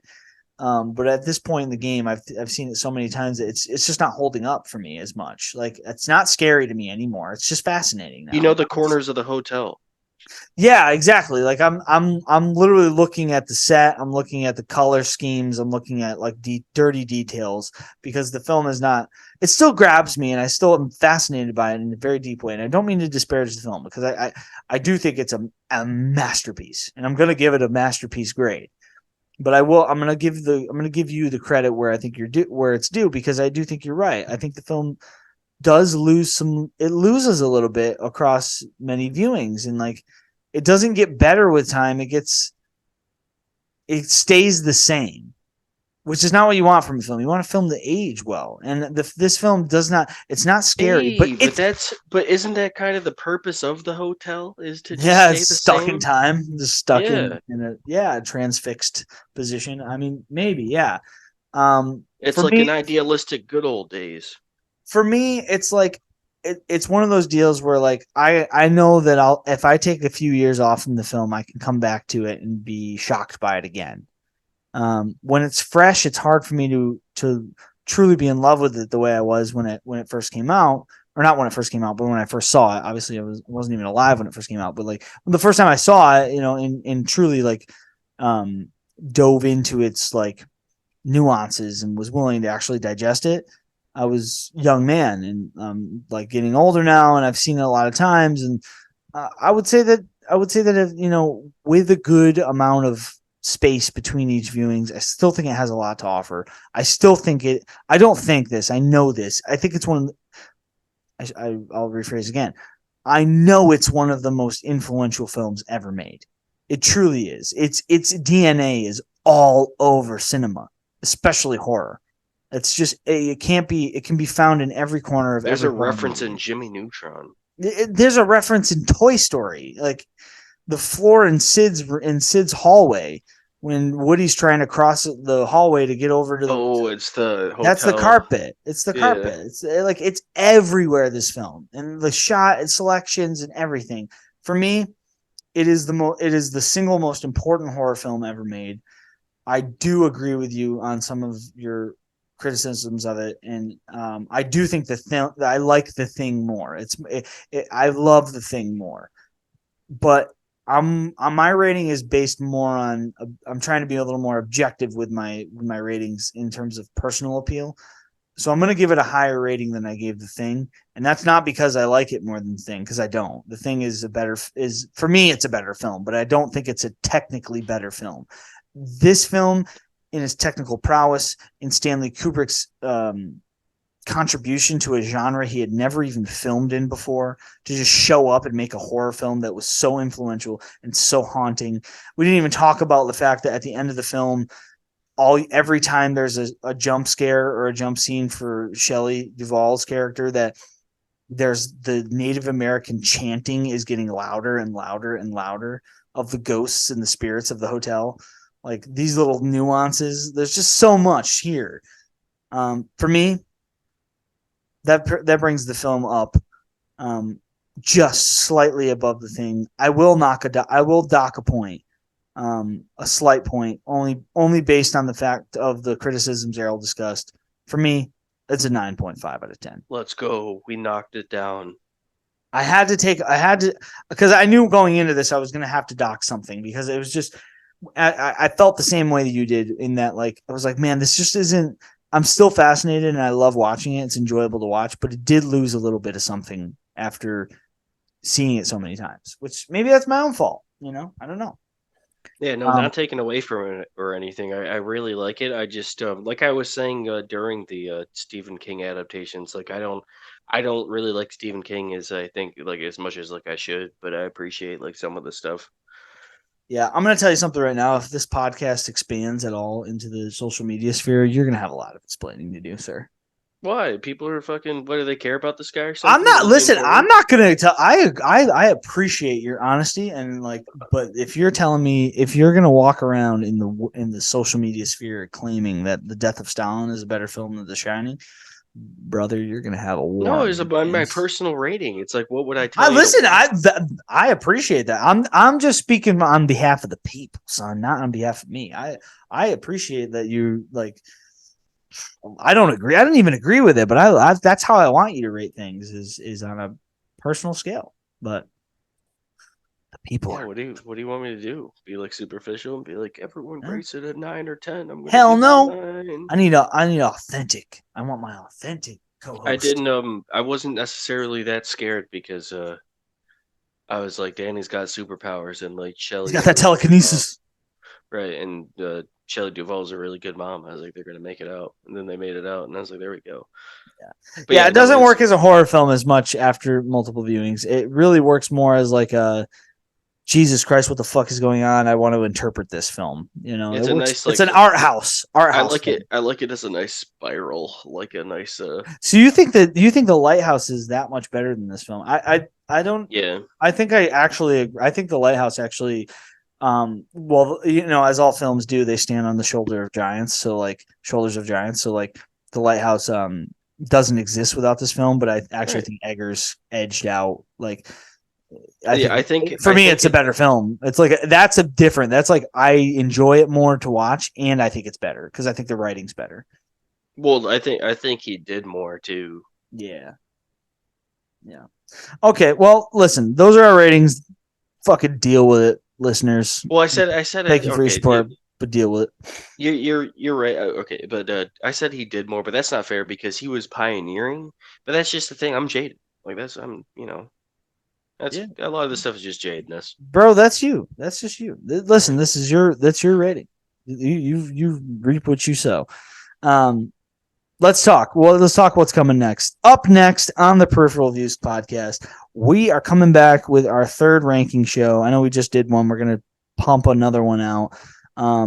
Big time UFC 295 card coming up. We want to talk a little UFC, a little MMA. Lots been going on in the sport. We kind of kicked off the show with that. So we're going to dive down that road again with a ranking show. UFC 295 coming up. By the way, a fight I predicted, I will mention. If you don't remember back in our one of our previous ranking shows, I predicted at UFC 300 that I wanted Yuri Prochazka and Alex Pereira to fight for the light heavyweight title. Getting a little quicker. I'm getting a little sooner than UFC 300. It's coming up in literally a week's time, just over a week's time. Yeah, like I mean, it was rough that the main fight got switched from John Jones, but not that upset. Let me Not tell you that something right now, folks. Aspinall and Pavlovich is a fight you will not want to miss. And don't blink, because between those two heavyweights, they have two of the shortest octagon time per fight average Yeah, I than saw that. anybody in the The one guy sport. who is it? The one dude has like they're like Aspinall. yeah, he's like all Aspinall's finishes. all finishes. And Hasn't made it Pavlovich, out like the first round or some yeah, and shit. Pavlovich is on like an 8-fight knockout streak. Like, this fight will not last. It is going to be fireworks, and it's going to be for the interim heavyweight title. So in John Jones' absence, it sounds like what they're going to do is they're basically going to go strap an interim title on one of these guys, and then Jones and Stipe are going to fight next year for the heavyweight strap, and then Jones it's is gonna kind of retire. it's kind of a farce. Whoever wins, they're both going to retire anyway, so like they'll just make it undisputed. So these guys got to treat it like they're fighting for the true belt, and I Right, think they're because going they're to gonna fight be as there such. after. Yeah, that's what I mean. So, but I will say this now out loud in public, and I'll say it again when we do the preview show. Alex Pajeda versus Yuri Prohachka is going to be absolute batshit craziness. I said this back in the ranking show. I'm on record.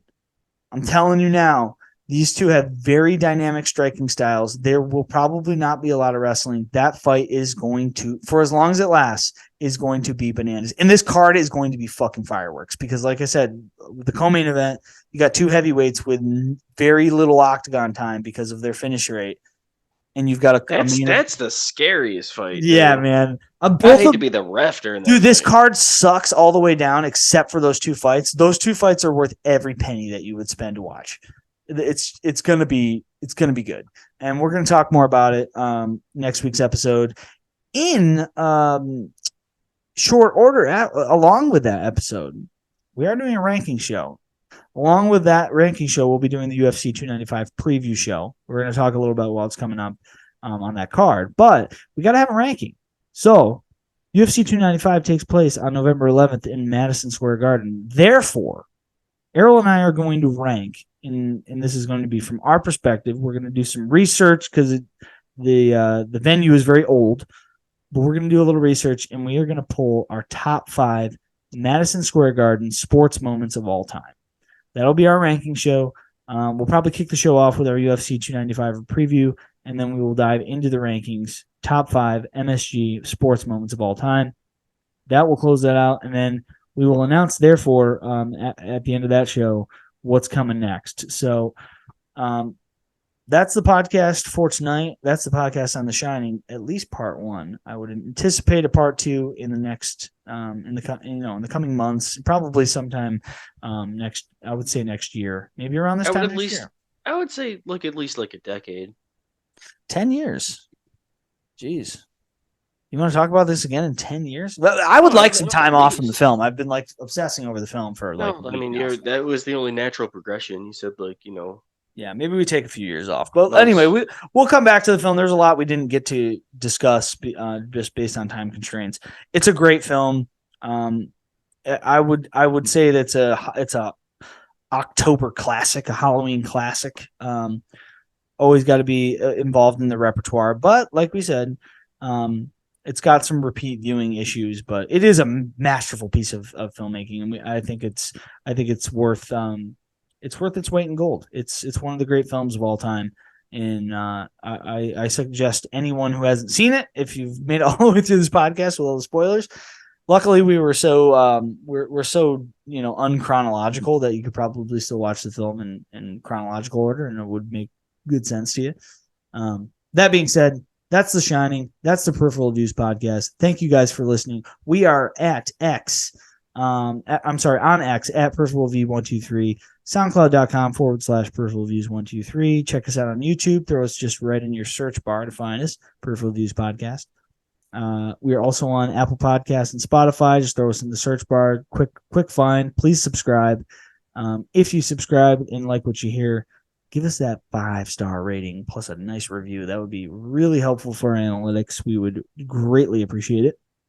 And we have a website where all of this information and all of this content can be found.